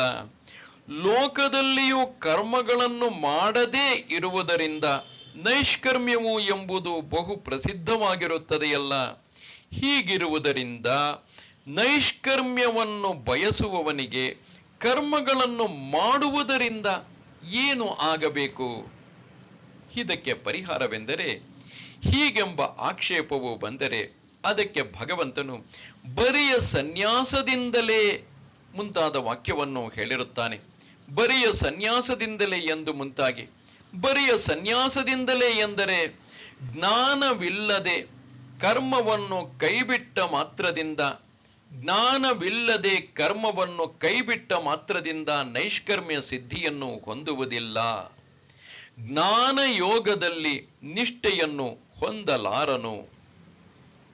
ಇಲ್ಲಿ ಜ್ಞಾನವಿಲ್ಲದೆ ಸುಮ್ಮನೆ ಕರ್ಮವನ್ನು ಸನ್ಯಾಸ ಮಾಡಿದ ಮಾತ್ರದಿಂದಲೇ ನೈಷ್ಕರ್ಮ್ಯವೆಂಬ ಸಿದ್ಧಿಯನ್ನು ಮನುಷ್ಯನು ಹೊಂದುವುದಿಲ್ಲ ಎಂಬುದಕ್ಕೆ ಕಾರಣವಾದರೂ ಏನು? ಹೀಗೆ ಕೇಳಿದರೆ ಭಗವಂತನು ಹೇಳುತ್ತಾನೆ, ನಹಿ ಕಶ್ಚಿತ್ ಕ್ಷಣಮಪಿ ಜಾತು ತಿಷ್ಠತ್ಯ ಕರ್ಮಕೃತ ಕಾರ್ಯತೆ ಹ್ಯವಶಃ ಕರ್ಮ ಸರ್ವ ಪ್ರಕೃತಿಜೈರ್ಗುಣೈಃ. ಕರ್ಮವನ್ನು ಮಾಡದೆ ಯಾವನು ಕ್ಷಣವೂ ಎಂದಿಗೂ ಇರುವುದಿಲ್ಲ. ಏಕೆಂದರೆ ಪ್ರತಿಯೊಬ್ಬನು ಪ್ರಕೃತಿಯಿಂದ ಉಂಟಾಗುವ ಗುಣಗಳಿಂದ, ಸತ್ವ ರಜಸ್ತಮೋ ಗುಣಗಳಿಂದ ಅವುಗಳಿಗೆ ವಶನಾಗಿ ಕರ್ಮವನ್ನು ಮಾಡಿಸಲ್ಪಡುತ್ತಲೇ ಇರುವನು. ಕರ್ಮವನ್ನು ಮಾಡುತ್ತಿದ್ದಾನೆ ಎಂದಲ್ಲ. ಪ್ರಾಕೃತಿಕ ಗುಣಗಳಿಂದಾಗಿ, ಸತ್ವ ರಜಸ್ತಮೋ ಗುಣಗಳಿಂದಾಗಿ ಕರ್ಮವನ್ನು ಮಾಡಿಸಲ್ಪಡುತ್ತಲೇ ಇರುವನು. ಏಕೆಂದರೆ ಯಾವನೂ ಒಂದು ಕ್ಷಣಕಾಲವಾದರೂ ಕರ್ಮವನ್ನು ಮಾಡದವನಾಗಿ ಎಂದಿಗೂ ಯಾವ ಕಾಲಕ್ಕೂ ಇರುವುದಿಲ್ಲ. ಅದೇಕೆ ಎಂದರೆ ಪ್ರತಿಯೊಬ್ಬ ಜೀವನು ಪ್ರಕೃತಿಜವಾದ ಎಂದರೆ ಪ್ರಕೃತಿಯಿಂದ ಹುಟ್ಟಿರುವ ಸತ್ವ ರಜ ತಮ ಎಂಬ ಗುಣಗಳಿಂದ ತನ್ನ ವಶವಿಲ್ಲದಂತೆಯೇ ಅಸ್ವತಂತ್ರನಾಗಿಯೇ ಕರ್ಮವನ್ನು ಮಾಡಿಸಲ್ಪಡುತ್ತಾನೆ, ಅದರಲ್ಲಿ ತೊಡಗಿಸಲ್ಪಡುತ್ತಾನೆ. ಇಲ್ಲಿ ಪ್ರತಿಯೊಬ್ಬನೂ ಎಂಬಲ್ಲಿ ಅಜ್ಞನಾದ ಎಂಬ ಮಾತನ್ನು ಸೇರಿಸಿಕೊಳ್ಳಬೇಕು. ಏಕೆಂದರೆ ಗುಣೈರ್ಯೋನ ವಿಚಾಲ್ಯತೆ, ಯಾವಾತನು ಗುಣಗಳಿಂದ ಅಲುಗಾಡಿಸಲ್ಪಡದಿರುವನೋ ಅವನು ಗುಣಾತೀತನಾದಂತಹ ಜ್ಞಾನಿಯು ಎಂದು ಮುಂದೆ ಭಗವಂತನು 14ನೇ ಅಧ್ಯಾಯದಲ್ಲಿ ಹೇಳಲಿರುವನು. ಅಲ್ಲಿ ಸಾಂಖ್ಯರನ್ನು ಬೇರ್ಪಡಿಸಿ ಹೇಳಿರುವುದರಿಂದ ಅಜ್ಞಾನಿಗಳಿಗೆ ಯಾರು ಗುಣಗಳಿಂದ ಅಲುಗಾಡಿಸಲ್ಪಡುವರೋ, ಪ್ರಾಕೃತಿಕವಾದ ಗುಣಗಳಿಂದ ಅಲುಗಾಡಿಸಲ್ಪಡುವರೋ, ಸತ್ವ ರಜ ತಮೋ ಗುಣಗಳಿಂದ ಕರ್ಮವನ್ನು ಮಾಡಿಸಲ್ಪಡುವರೋ ಅಂತಹ ಅಜ್ಞರಿಗೆ ಕರ್ಮಯೋಗವೇ ಹೊರತು ಜ್ಞಾನಿಗಳಿಗಲ್ಲವೆಂದು ನಿಶ್ಚಯವಾಗುತ್ತದೆ. ಗುಣಗಳಿಂದ ಅಲುಗಾಡಿಸಲ್ಪಡದಿರುವ ಜ್ಞಾನಿಗಳಿಗಾದರೂ ಸ್ವರೂಪದಲ್ಲಿ ಚಲನೆಯೇ ಇಲ್ಲದ್ದರಿಂದ, ಅಂದರೆ ದೇಹದಲ್ಲಿ ಅವರಿಗೆ ಚಲನೆಯೇ, ದೇಹ ತಾನು ಚಲಿಸುತ್ತಿರುತ್ತದೆ, ಆದರೆ ಆತ್ಮಜ್ಞಾನದಲ್ಲಿ ನೆಲೆ ನಿಂತಿರುವ ಅವರು ತಾವು ಚಲಿಸುತ್ತಿಲ್ಲ ಎಂಬುದನ್ನು ಅರಿತುಕೊಂಡಿರುತ್ತಾರೆ. ಹೀಗೆ ಜ್ಞಾನಿಗಳಾದರೂ ಸ್ವರೂಪದಲ್ಲಿ ಚಲನೆ ಇಲ್ಲದ್ದರಿಂದ ಕರ್ಮಯೋಗವು ಯುಕ್ತವಾಗುವುದಿಲ್ಲ. ಹೀಗೆಂದು ವೇದ ವಿನಾಶಿನಂ ಎಂಬ ಶ್ಲೋಕದ ಭಾಷ್ಯದಲ್ಲಿ ವಿವರವಾಗಿ ಈ ಹಿಂದೆ 2ನೇ ಅಧ್ಯಾಯದಲ್ಲಿ ವೇದ ವಿನಾಶಿನಂ ಎಂಬ ಶ್ಲೋಕ ಭಾಷ್ಯದಲ್ಲಿ ವಿವರವಾಗಿ ತಿಳಿಸಿಯೂ ಇರುತ್ತೇವೆ. ಈಗ ಆತ್ಮಜ್ಞಾನಿಯಲ್ಲದವನು, ಯಾರು ಆತ್ಮಜ್ಞಾನದಲ್ಲಿ ನೆಲೆ ನಿಂತಿಲ್ಲವೋ ಅಂತಹವನು ಕರ್ಮವನ್ನು ಬಿಡುವುದು ಸರಿಯಲ್ಲ ಎಂಬುದನ್ನು ಶಂಕರರು ನಿರೂಪಿಸುತ್ತಾ, ಆತ್ಮನ ಸ್ವರೂಪವನ್ನು ಅರಿತುಕೊಳ್ಳದಿರುವವನು ಶಾಸ್ತ್ರದಲ್ಲಿ ವಿಹಿತವಾಗಿರುವ ಕರ್ಮವನ್ನು ಮಾಡದೇ ಇರುವುದು ಕರ್ಮವನ್ನು ಮಾಡದೇ ಇರುವುದು. ಯಾರು ಆತ್ಮನ ಸ್ವರೂಪವನ್ನು ಅರಿತುಕೊಳ್ಳದೆ ಆತ್ಮನಲ್ಲಿ ನೆಲೆ ನಿಲ್ಲದೇ ಇರುವನೋ ಅಂತಹವನು ಶಾಸ್ತ್ರದಲ್ಲಿ ವಿಹಿತವಾಗಿರುವ ಕರ್ಮವನ್ನು ಮಾಡದೇ ಇರುವುದೆಂಬುದು ತಪ್ಪೇ ಎಂದು ಭಗವಂತನು ಈ ಶ್ಲೋಕದಲ್ಲಿ ಹೇಳುತ್ತಿದ್ದಾನೆ. ಕರ್ಮೇಂದ್ರಿಯಾಣಿ ಸಂಯಮ್ಯ ಯ ಆಸ್ತೆ ಮನಸಾ ಸ್ಮರನ್ ಇಂದ್ರಿಯಾರ್ಥಾನ್ ವಿಮೂಢಾತ್ಮ ಮಿಥ್ಯಾಚಾರಃ ಸ ಉಚ್ಯತೆ. ಯಾವನು ಕರ್ಮೇಂದ್ರಿಯಗಳನ್ನು ಸಂಯಮ ಮಾಡಿಕೊಂಡು ಮನಸ್ಸಿನಲ್ಲಿ ಇಂದ್ರಿಯಾರ್ಥಗಳನ್ನು ಸ್ಮರಿಸುತ್ತಿರುವನೋ ಅಂಥ ವಿಮೂಢಾತ್ಮನು ಮಿಥ್ಯಾಚಾರವುಳ್ಳವನು ಎನಿಸುವನು. ಹಸ್ತವೇ ಮುಂತಾದ ಕರ್ಮೇಂದ್ರಿಯಗಳನ್ನು ಸಂಯಮ ಮಾಡಿಕೊಂಡು ಬಿಗಿ ಹಿಡಿದುಕೊಂಡು ಯಾವನು ಮನಸ್ಸಿನಲ್ಲಿ ಇಂದ್ರಿಯಗಳ ವಿಷಯಗಳನ್ನು ಸ್ಮರಿಸುತ್ತಾ, ಅಂದರೆ ಮನಸ್ಸಿನಲ್ಲಿ ಇಂದ್ರಿಯಗಳು ವಿಷಯಗಳೆಡೆಗೆ ತನ್ನನ್ನು ಸೆಳೆಯುತ್ತಿರುವುದನ್ನೇ ಚಿಂತಿಸಿಕೊಳ್ಳುತ್ತಾ ಇರುವನೋ ಅಥವಾ ಇದ್ದುಕೊಂಡಿರುವನೋ, ವಿಮೂಢಾತ್ಮನಾದ, ಅಂದರೆ ವಿಶೇಷವಾಗಿ ಮೂಢವಾಗಿರುವ ಅಂತಃಕರಣವುಳ್ಳ ಅಂತಹವನು ಮಿಥ್ಯಾಚಾರವುಳ್ಳವನು, ತಪ್ಪು ನಡತೆಯವನು, ಪಾಪಾಚರಣೆಯುಳ್ಳವನು ಎನಿಸಿಕೊಳ್ಳುತ್ತಾನೆ. ಅಂದರೆ ತನ್ನ ಕೈಯನ್ನೇನೋ ಬಿಗಿ ಹಿಡಿದಿರಬಹುದು, ಆದರೆ ಮನಸ್ಸಿನಲ್ಲಿ ಎಲ್ಲ ವಿಷಯಗಳನ್ನು ಅನುಭವಿಸುತ್ತಾ ಅವುಗಳ ಹಿಂದೆಯೇ ಓಡುತ್ತಿರುವವನು ಮಿಥ್ಯಾಚಾರಿ ಎಂದೆನಿಸಿಕೊಳ್ಳುತ್ತಾನೆ. ಅದನ್ನೇ ಹೀಗೆ ಮೂಢನಾಗಿ ಮನಸ್ಸಿನಲ್ಲಿ ಚಿಂತಿಸಿಕೊಂಡು ತಾನು ಕರ್ಮಗಳನ್ನು ಮಾಡುತ್ತಿರುವವನ ಕುರಿತು ಭಗವಂತನು ಹೇಳುತ್ತಾನೆ, ಯಸ್ತ್ವಿಂದ್ರಿಯಾಣಿ ಮನಸಾ ನಿಯಮ್ಯಾರಭತೆ ಅರ್ಜುನ ಕರ್ಮೇಂದ್ರಿಯೈಃ ಕರ್ಮಯೋಗಂ ಅಸಕ್ತಃ ಸ ವಿಶಿಷ್ಯತೆ. ಎಲೈ ಅರ್ಜುನನೇ, ಯಾವನು ಇಂದ್ರಿಯಗಳನ್ನು ಮನಸ್ಸಿನಿಂದ ತಡೆದುಕೊಂಡು, ಇಂದ್ರಿಯಗಳನ್ನು ಬಲವಾಗಿ ತನ್ನ ನಿಯಂತ್ರಣದಲ್ಲಿಟ್ಟುಕೊಂಡು ಕರ್ಮೇಂದ್ರಿಯಗಳಿಂದ, ವಾಕು ಮತ್ತು ಶರೀರದಿಂದ ಕರ್ಮಯೋಗವನ್ನು ಅಸಕ್ತನಾಗಿ, ಅಂದರೆ ಯಾವ ಆಸಕ್ತಿಯೂ ಇಲ್ಲದೆ ಮಾಡುತ್ತಿರುವನೋ ಅವನು ಹೆಚ್ಚಿನವನಾಗಿರುವನು. ಎಲೈ ಅರ್ಜುನನೇ, ಆದರೆ ಯಾವನು ಎಂದರೆ ಕರ್ಮಕ್ಕೆ ಅಧಿಕಾರಿಯಾದ ಯಾವ ಅಜ್ಞನು ತನ್ನ ಜ್ಞಾನೇಂದ್ರಿಯಗಳನ್ನು ಮನಸ್ಸಿನಲ್ಲಿ ತಡೆದುಕೊಂಡು ವಾಕ್ಕು ಪಾಣಿ ಅಂದರೆ ತನ್ನ ಮಾತು ಮತ್ತು ಕೈಗಳೇ ಮುಂತಾದ ಕರ್ಮೇಂದ್ರಿಯಗಳಿಂದ ಕೆಲಸವನ್ನು ಮಾಡುತ್ತಿರುವನು. ಏನನ್ನು ಮಾಡುತ್ತಿರುವನು ಎಂದರೆ ಕರ್ಮಯೋಗವನ್ನು ಅಸಕ್ತನಾಗಿ ಅಂದರೆ ಫಲದಲ್ಲಿ ಆಸಕ್ತಿ ಇಲ್ಲದವನಾಗಿ ಮಾಡುತ್ತಿರುವನು. ಅವನು ಮಿಥ್ಯಾಚಾರವುಳ್ಳ ಮತ್ತೊಬ್ಬನಿಗಿಂತಲೂ ಹೆಚ್ಚಾಗಿರುವನು. ಇಲ್ಲಿ ಮಿಥ್ಯಾಚಾರಿ ಎಂದರೆ ಯಾರು? ಯಾರು ವಿಷಯಾಸಕ್ತಿಯನ್ನು ಮನಸ್ಸಿನಲ್ಲಿ ಹೊಂದಿದ್ದರು, ತನ್ನ ಕೈಗಳಿಂದಲೂ ಮಾತಿನಿಂದಲೂ ಅದನ್ನು ಬಿಗಿ ಹಿಡಿದುಕೊಂಡಿರುತ್ತಾನೆ, ಆದರೆ ಮನಸ್ಸಿನಲ್ಲಿ ಅವುಗಳ ಬಗ್ಗೆ ಆಸಕ್ತನಾಗಿ ಅವುಗಳ ಹಿಂದೆ ಹೋಗುತ್ತಿರುತ್ತಾನೆ. ಅವನಿಗಿಂತಲೂ ಕೈಗಳಿಂದಲೂ ಮಾತಿನಿಂದಲೂ ನಿಯಂತ್ರಣ ಇಟ್ಟುಕೊಂಡಿದ್ದರು. ಮನಸ್ಸಿನಲ್ಲಿಯೂ ಕೂಡ ಯಾರು ಆಸಕ್ತನಾಗಿರುವನೋ, ಆಸಕ್ತಿ ಹೊಂದದೇ ಇರುವನೋ, ವಿಷಯಗಳ ಕುರಿತಾಗಿ ಆಸಕ್ತಿ ಹೊಂದದಿರುವನೋ ಅವನು ಶ್ರೇಷ್ಠನು ಎಂದು ಭಗವಂತನು ಈ ಶ್ಲೋಕದಲ್ಲಿ ಹೇಳುತ್ತಿರುವನು. ನಿಯತಂ ಕುರು ಕರ್ಮತ್ವಂ ಕರ್ಮಜ್ಯಾಯೋ ಹ್ಯಕರ್ಮಣಃ ಶರೀರಯಾತ್ರಾಪಿ ಚ ತೇನ ಪ್ರಸಿದ್ಧೇದ ಕರ್ಮಣಃ. ನೀನು ನಿಯತವಾದ ಕರ್ಮವನ್ನು ಮಾಡುತ್ತಿರು, ಏಕೆಂದರೆ ಕರ್ಮವು ಕೆಲಸವನ್ನು ಮಾಡುವುದು ಅಕರ್ಮಕ್ಕಿಂತಲೂ ಮಾಡದೇ ಇರುವುದಕ್ಕಿಂತಲೂ ಮೇಲು. ಅಕರ್ಮನಾಗಿದ್ದರೆ ನಿನಗೆ ಶರೀರ ಯಾತ್ರೆಯು ಸಿದ್ಧಿಸಲಾರದು. ಕೆಲಸವನ್ನೇ ಮಾಡದೆ ಹೋದರೆ ಶರೀರ ಯಾತ್ರೆಯಾದರೂ ನಡೆಯುವುದು ಹೇಗೆ? ಹೀಗಿರುವುದರಿಂದ ಎಲೈ ಅರ್ಜುನನೇ, ನೀನು ನಿಯತವಾದ ಕರ್ಮವನ್ನು ಎಂದರೆ ಶಾಸ್ತ್ರದಲ್ಲಿ ಉಪದಿಷ್ಟವಾಗಿರುವ ನಿತ್ಯ ಕರ್ಮವನ್ನು ಯಾವನು ಯಾವುದಕ್ಕೆ ಅಧಿಕಾರಿಯಾಗಿರುವನೋ, ಯಾವನು ಇಂಥ ಫಲಕ್ಕಾಗಿ ಮಾಡತಕ್ಕದ್ದೆಂದು ಶ್ರುತಿಯಲ್ಲಿ ಹೇಳಿಲ್ಲವೋ ಅದು ನಿಯತವಾದಂತಹ ಕರ್ಮವು. ಅದನ್ನು ನೀನು ಮಾಡುತ್ತಿರು.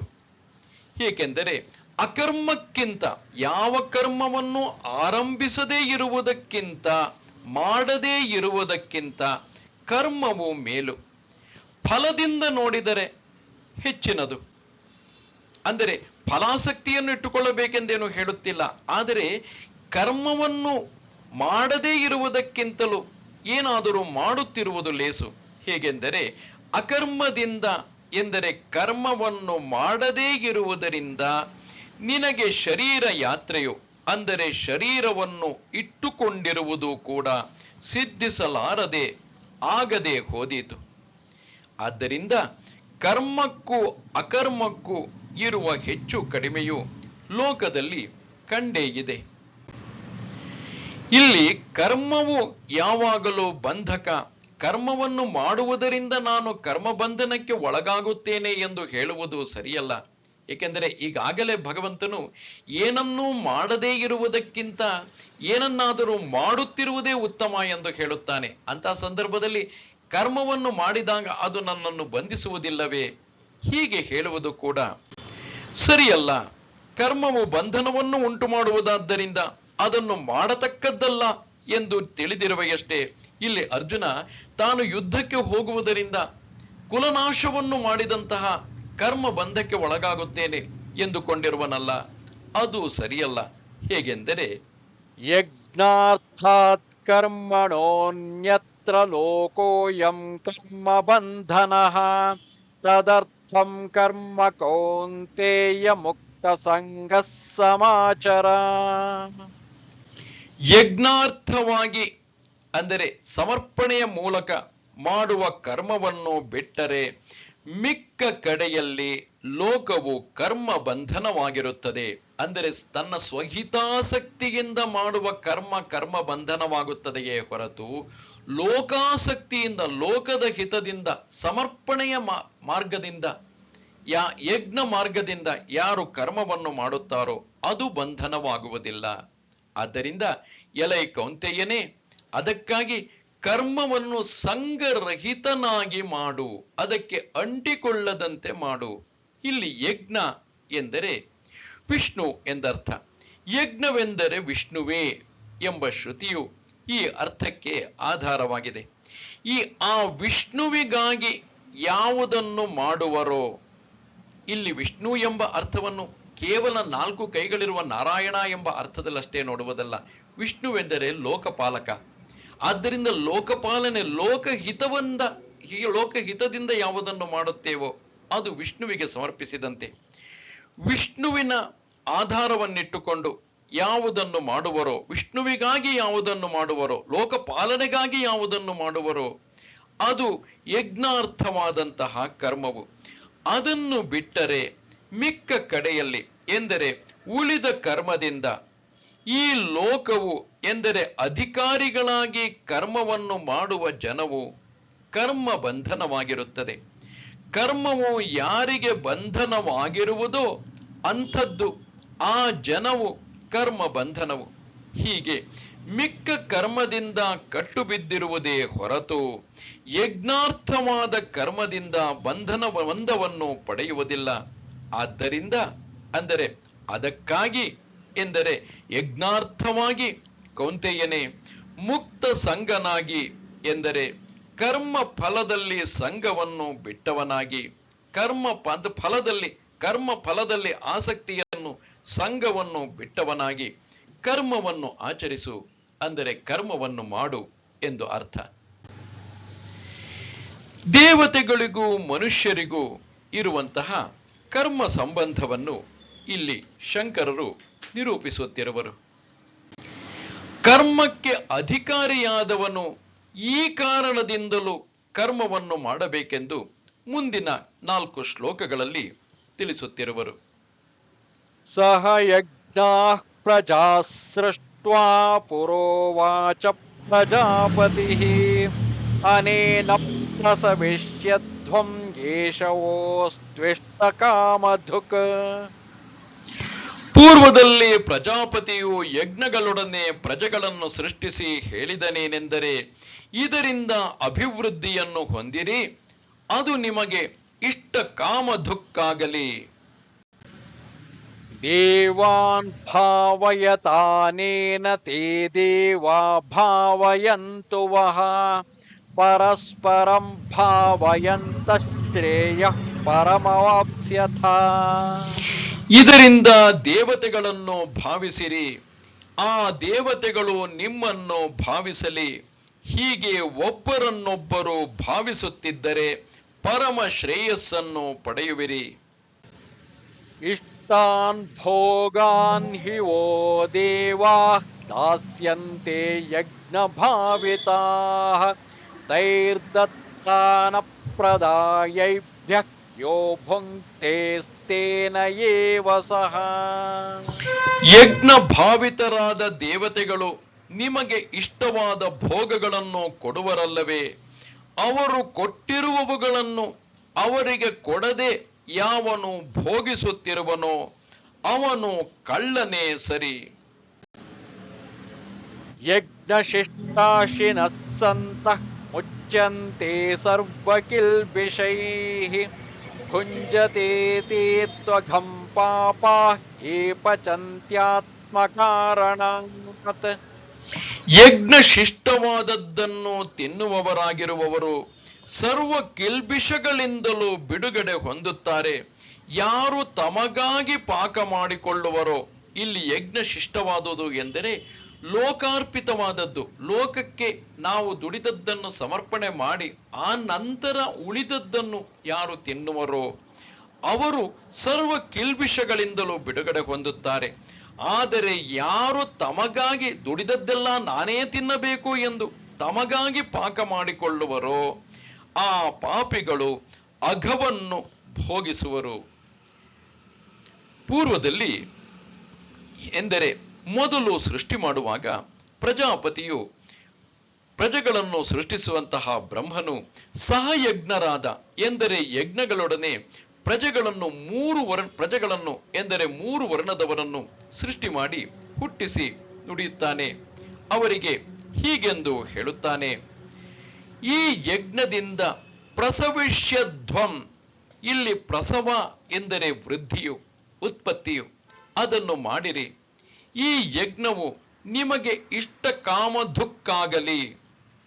ನಿಮಗೆ ಬೇಕಾದ ಮನಸ್ಸಿಗೆ ಬರುವ ಕಾಮಗಳನ್ನು, ಆಯಾ ಫಲಗಳನ್ನು ಕರೆಯುವ ಹಸುವಾದ್ದರಿಂದ ಇದನ್ನು ಇಷ್ಟಕಾಮ ದುಃಖೋ ಎಂದು ಕರೆದಿದೆ. ಆದ್ದರಿಂದ ಸಮರ್ಪಣೆಯ ಮೂಲಕ ನಿಮ್ಮ ಇಷ್ಟಕಾಮಗಳನ್ನು ನೀವು ಅವುಗಳಲ್ಲಿ ಸಿದ್ಧಿಯನ್ನು ಪಡೆದುಕೊಳ್ಳಿರಿ ಎಂದು ಅರ್ಥ. ಹೇಗೆಂದರೆ, ಈ ಯಜ್ಞದಿಂದ ಇಂದ್ರನೇ ಮೊದಲಾದ ದೇವತೆಗಳನ್ನು ಭಾವಿಸಿರಿ, ಅವರನ್ನು ವೃದ್ಧಿಗೊಳಿಸಿರಿ.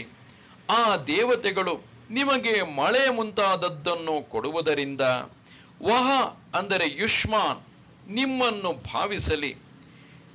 ಅಂದರೆ ನೀವು ದೇವತೆಗಳನ್ನು ಪೂಜೆ ಮಾಡುವುದರಿಂದ ಅವರು ನಿಮ್ಮನ್ನು ಉದ್ಧರಿಸುವುದಕ್ಕೋಸ್ಕರ ಮಳೆ ಮುಂತಾದವನ್ನು ಸುರಿಸಿ ನಿಮ್ಮನ್ನು ತೃಪ್ತಿಗೊಳಿಸುತ್ತಾರೆ. ಹೀಗೆ ಪರಸ್ಪರವಾಗಿ ಒಬ್ಬರನ್ನೊಬ್ಬರು ಭಾವಿಸುತ್ತಾ, ಅಂದರೆ ಮನುಷ್ಯರು ಯಜ್ಞಾದಿ ಸಮರ್ಪಣೆಯ ಪೂಜೆಗಳನ್ನು ಮಾಡುತ್ತಾ ದೇವತೆಗಳು ಅದಕ್ಕೆ ಯೋಗ್ಯ ಫಲವನ್ನು ಕೊಡುತ್ತಾ ಮನುಷ್ಯರನ್ನು ಪರಸ್ಪರವಾಗಿ ಒಬ್ಬರನ್ನೊಬ್ಬರು ಭಾವಿಸುತ್ತಾ ಪರಮ ಶ್ರೇಯಸ್ಸನ್ನು, ಅಂದರೆ ಮೋಕ್ಷವೆಂಬ ಹೆಚ್ಚಿನ ಶ್ರೇಯಸ್ಸನ್ನು ಅಥವಾ ಜ್ಞಾನವನ್ನು ಹೊಂದುವುದರ ಮೂಲಕವಾಗಿ ಪಡೆಯುವಿರಿ, ಅಥವಾ ಸ್ವರ್ಗವೆಂಬ ಹೆಚ್ಚಿನ ಶ್ರೇಯಸ್ಸನ್ನು ಪಡೆದುಕೊಳ್ಳುವಿರಿ ಎಂದಾದರೂ ಅರ್ಥವನ್ನು ಮಾಡಬಹುದು. ಮತ್ತು ಇಷ್ಟವಾದ ಎಂದರೆ ನಿಮಗೆ ಮನಸ್ಸಿಗೆ ಬರುವ ಭೋಗಗಳನ್ನು, ಎಂದರೆ ಸ್ತ್ರೀಯರು, ಪಶುಗಳು, ಪುತ್ರರು ಮುಂತಾದವುಗಳನ್ನು ಯಜ್ಞ ಭಾವಿತರಾದ, ಎಂದರೆ ಯಜ್ಞದಿಂದ ವೃದ್ಧಿ ಹೊಂದಿದ ತೃಪ್ತಿಗೊಳಿಸಲ್ಪಟ್ಟಂತಹ ದೇವತೆಗಳು ವಹ ಯುಷ್ಮಭ್ಯಂ ಎಂದರೆ ನಿಮಗೆ ಕೊಡುವರು ಎಂದರ್ಥ. ಆ ದೇವತೆಗಳು ಕೊಟ್ಟಿರುವ ಭೋಗಗಳನ್ನು, ಅಂದರೆ ಈ ರೀತಿಯಾಗಿ ಲೋಕಕ್ಕೆ ಸಮರ್ಪಣಾ ಮನೋಭಾವದಿಂದ ನೀವು ಕಾರ್ಯ ಮಾಡಿದಾಗ ನಿಮ್ಮ ನಿತ್ಯ ಜೀವನಕ್ಕೆ ಬೇಕಾದದ್ದೆಲ್ಲವೂ ಸಮಾಜದಿಂದಲೇ ಕೊಡುತ್ತಾರೆ, ಸಮಾಜವೇ ಕೊಡುತ್ತದೆ ಎಂದಾಗ ಆ ಸಮಾಜವನ್ನೇ ದೇವತಾ ಸ್ವರೂಪ ಎಂದು ಆ ದೇವತೆಗಳು ಕೊಟ್ಟಿರುವ ಭೋಗಗಳನ್ನು ಅವರಿಗೆ ಮತ್ತೆ ತಿರುಗಿ ಅದನ್ನು ಸಮಾಜಕ್ಕೆ, ಅವರಿಗೆ ಎಂದರೆ ದೇವತೆಗಳಿಗೆ ಕೊಡದೆ ಅವರ ಉಪಕಾರದ ಸಾಲವನ್ನು ಪರಿಹರಿಸಿಕೊಳ್ಳದೆಯೇ ಎಂದು ಅರ್ಥ. ಯಾವನು ಭೋಗಿಸುವನೋ, ಯಾವನು ಅದನ್ನು ತನ್ನ ಸಂಪೂರ್ಣ ಸ್ವಾರ್ಥಕ್ಕೆಂದು ಭೋಗಿಸುವನೋ, ತನ್ನ ದೇಹ ಇಂದ್ರಿಯಗಳು ಇವುಗಳನ್ನೇ ತೃಪ್ತಿಗೊಳಿಸಿಕೊಳ್ಳುತ್ತಿರುವನೋ, ದೇವತೆಗಳು ಮೊದಲಾದವರ ಸ್ವತ್ತನ್ನು ಅಪಹರಿಸುವುದರಿಂದ ಅವನು ಕಳ್ಳನೇ ಸರಿ, ತುಡುಗನೇ ಸರಿ. ಯಾರಾದರೆ ದೇವಯಜ್ಞವೇ ಮುಂತಾದವುಗಳನ್ನು ಮಾಡಿ ಉಳಿಯುವ ಅಮೃತವೆಂಬ ಹೆಸರಿನ ಆಹಾರವನ್ನೇ ಭೋಜನ ಮಾಡುವ ಸ್ವಭಾವವು ಯಾರದೋ ಅವರು ಯಜ್ಞ ಶಿಷ್ಟಾಶಿಗಳು. ಅಂಥವರಾಗಿರುವುದರಿಂದ ಸರ್ವ ಕಿಲ್ಬಿಷಗಳಿಂದಲೂ, ಚುಲ್ಲಿ ಮುಂತಾದ 5 ಸೂನಾ ಸ್ಥಾನಗಳಿಂದಾದ ಎಲ್ಲ ಪಾಪಗಳಿಂದಲೂ ಮತ್ತು ಗೊತ್ತಿಲ್ಲದೆ ತಪ್ಪಿ ಮಾಡಿದ ಹಿಂಸೆಯೇ ಮುಂತಾದವುಗಳಿಂದ ಆಗುವ ಬೇರೆಯ ದೋಷಗಳಿಂದಲೂ ಬಿಡುಗಡೆ ಹೊಂದುತ್ತಾರೆ. ಆದರೆ ಯಾರು ತಮ್ಮ ಹೊಟ್ಟೆಯನ್ನೇ ಹೊರೆಯುವವರಾಗಿ ತಮಗೋಸ್ಕರವಾಗಿಯೇ ತಮಗೆಂದೇ ಪಾಕ ಮಾಡಿಕೊಳ್ಳುವರೋ, ಅಂದರೆ ಅಡಿಗೆ ಮಾಡಿಕೊಳ್ಳುತ್ತಿರುವರೋ, ಅಂಥವರು ತಾವೂ ಪಾಪಿಗಳೇ ಆಗಿರುತ್ತಾರೆ. ಎಂದರೆ ಅವರು ಅಘವನ್ನು, ಎಂದರೆ ಪಾಪವನ್ನೇ ಉಣ್ಣುತ್ತಿರುವರು. ಇನ್ನೊಂದು ರೀತಿಯಲ್ಲಿ ನೋಡಿದರೆ ಜಗಚ್ಚಕ್ರವು, ಈ ಜಗತ್ತಿನ ನಾಟಕವೆಂಬುದು ನಡೆಯುವುದಕ್ಕೂ ಕರ್ಮವನ್ನು ಮಾಡಲೇಬೇಕು. ಇದನ್ನು ನಿರೂಪಿಸುತ್ತಾ ಶಂಕರರು ಹೇಳುತ್ತಾರೆ, ಕರ್ಮಕ್ಕೆ ಅಧಿಕಾರಿಯಾದವನು ಈ ಕಾರಣದಿಂದಲೂ, ಅಂದರೆ ಜಗಚ್ಚಕ್ರವು ನಡೆಯಬೇಕು ಎಂಬ ಕಾರಣದಿಂದಲೂ ಕರ್ಮವನ್ನು ಮಾಡಬೇಕು. ಏಕೆಂದರೆ ಕರ್ಮವು ಜಗತ್ತಿನ ಚಕ್ರವು ನಡೆಯುವುದಕ್ಕೆ ಕಾರಣವಾಗಿರುತ್ತದೆ. ಅದು ಹೇಗೆ ಎಂದರೆ ಹೇಳುತ್ತಾನೆ, ಅನ್ನದ್ಭವಂತಿ ಭೂತಾನಿ ಪರ್ಜನ್ಯಾದನ್ನ ಸಂಭವಃ ಯಜ್ಞಾದ್ಭವತಿ ಪರ್ಜನ್ಯಃ ಯಜ್ಞಃ ಕರ್ಮ ಸಮುದ್ಭವಃ ಕರ್ಮ ಬ್ರಹ್ಮೋದ್ಭವಂ ವಿದ್ಧಿ ಬ್ರಹ್ಮಾಕ್ಷರ ಸಮುದ್ಭವಂ ತಸ್ಮಾತ್ ಸರ್ವಗತಂ ಬ್ರಹ್ಮ ನಿತ್ಯಂ ಯಜ್ಞೇ ಪ್ರತಿಷ್ಠಿತಂ. ಅನ್ನದಿಂದ ಪ್ರಾಣಿಗಳು ಉಂಟಾಗುತ್ತವೆ. ಅನ್ನದ ಉತ್ಪತ್ತಿಯು ಪರ್ಜನ್ಯದಿಂದ, ಅಂದರೆ ಮಳೆಯಿಂದ ಆಗುತ್ತದೆ. ಆ ಮಳೆ ಅಥವಾ ಪರ್ಜನ್ಯವು ಯಜ್ಞದಿಂದ ಆಗುತ್ತದೆ. ಯಜ್ಞವು ಕರ್ಮದಿಂದ ಹುಟ್ಟುತ್ತದೆ.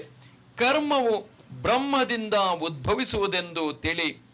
ಬ್ರಹ್ಮವು ಅಕ್ಷರದಿಂದ ಹುಟ್ಟುವುದು. ಆದ್ದರಿಂದ ಸರ್ವಗತನಾದ ಎಲ್ಲೆಲ್ಲಿಯೂ ಇರುವ ಬ್ರಹ್ಮವು ನಿತ್ಯವೂ ಯಜ್ಞದಲ್ಲಿ ನಿಂತುಕೊಂಡಿರುವುದು.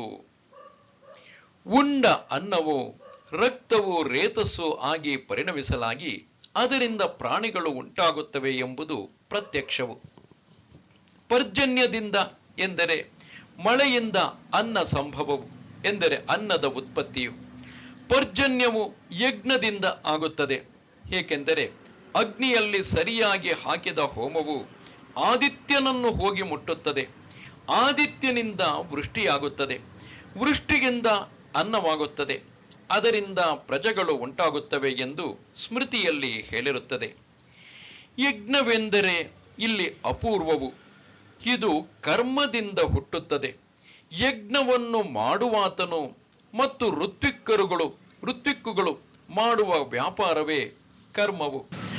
ಆದ್ದರಿಂದ ಯಜ್ಞಕ್ಕೆ ಅಪೂರ್ವಕ್ಕೆ ಹುಟ್ಟು ಉಂಟಾಗುವುದರಿಂದ ಈ ಯಜ್ಞವು ಕರ್ಮ ಸಮುದ್ಭವವು ಎಂದು ಹೇಳಿದೆ. ಈ ಕರ್ಮವು ಬ್ರಹ್ಮೋದ್ಭವವು. ಇಲ್ಲಿ ಬ್ರಹ್ಮವು ಎಂದರೆ ವೇದವು, ಇದಕ್ಕೆ ಸಮುದ್ಭವವು ಕಾರಣವು ಎಂದರೆ ಇದನ್ನು ತಿಳಿಸತಕ್ಕದ್ದು. ಆದ್ದರಿಂದ ಈ ಕರ್ಮವು ಬ್ರಹ್ಮೋದ್ಭವವಾಗಿರುತ್ತದೆ ಎಂದು ತಿಳಿ. ಕರ್ಮದಿಂದಲೇ ಜ್ಞಾನ ಅರಿತುಕೋ. ಆ ವೇದವೆಂಬ ಹೆಸರಿನ ಬ್ರಹ್ಮವೋ ಎಂದರೆ ಅಕ್ಷರ ಸಮುದ್ಭವವು.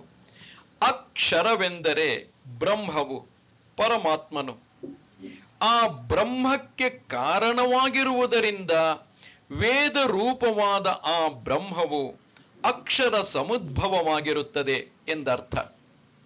ಹೀಗೆ ಪರಮಾತ್ಮನೆಂಬ ಹೆಸರಿನ ಅಕ್ಷರದಿಂದಲೇ ಮನುಷ್ಯನ ಉಸಿರಿನಂತೆ ಬ್ರಹ್ಮವೆಂಬ ವೇದವು ನೇರಾಗಿ ಹುಟ್ಟಿರುವುದರಿಂದ, ಎಲ್ಲವನ್ನೂ ತಿಳಿಸುವುದರಿಂದ ಸರ್ವಗತವೆನಿಸಿದ್ದರೂ ನಿತ್ಯವೂ ಯಾವಾಗಲೂ ಯಜ್ಞವನ್ನು ವಿಧಿಸಿರುವುದರಲ್ಲಿಯೇ ಮುಖ್ಯ ತಾತ್ಪರ್ಯವುಳ್ಳದ್ದಾಗಿರುವುದರಿಂದ ಯಜ್ಞದಲ್ಲಿ ಅದು ನೆಲೆ ನಿಂತಿರುತ್ತದೆ. ಏವಂ ಪ್ರವರ್ತಿತಂ ಚಕ್ರಂ ನಾನುವರ್ತಯತಿ ಹಯಃ ಅಘಾಯುರಿಂದ್ರಿಯಾರಾಮಃ ಮೋಘಂ ಪಾರ್ಥಃ ಸ ಜೀವತಿ.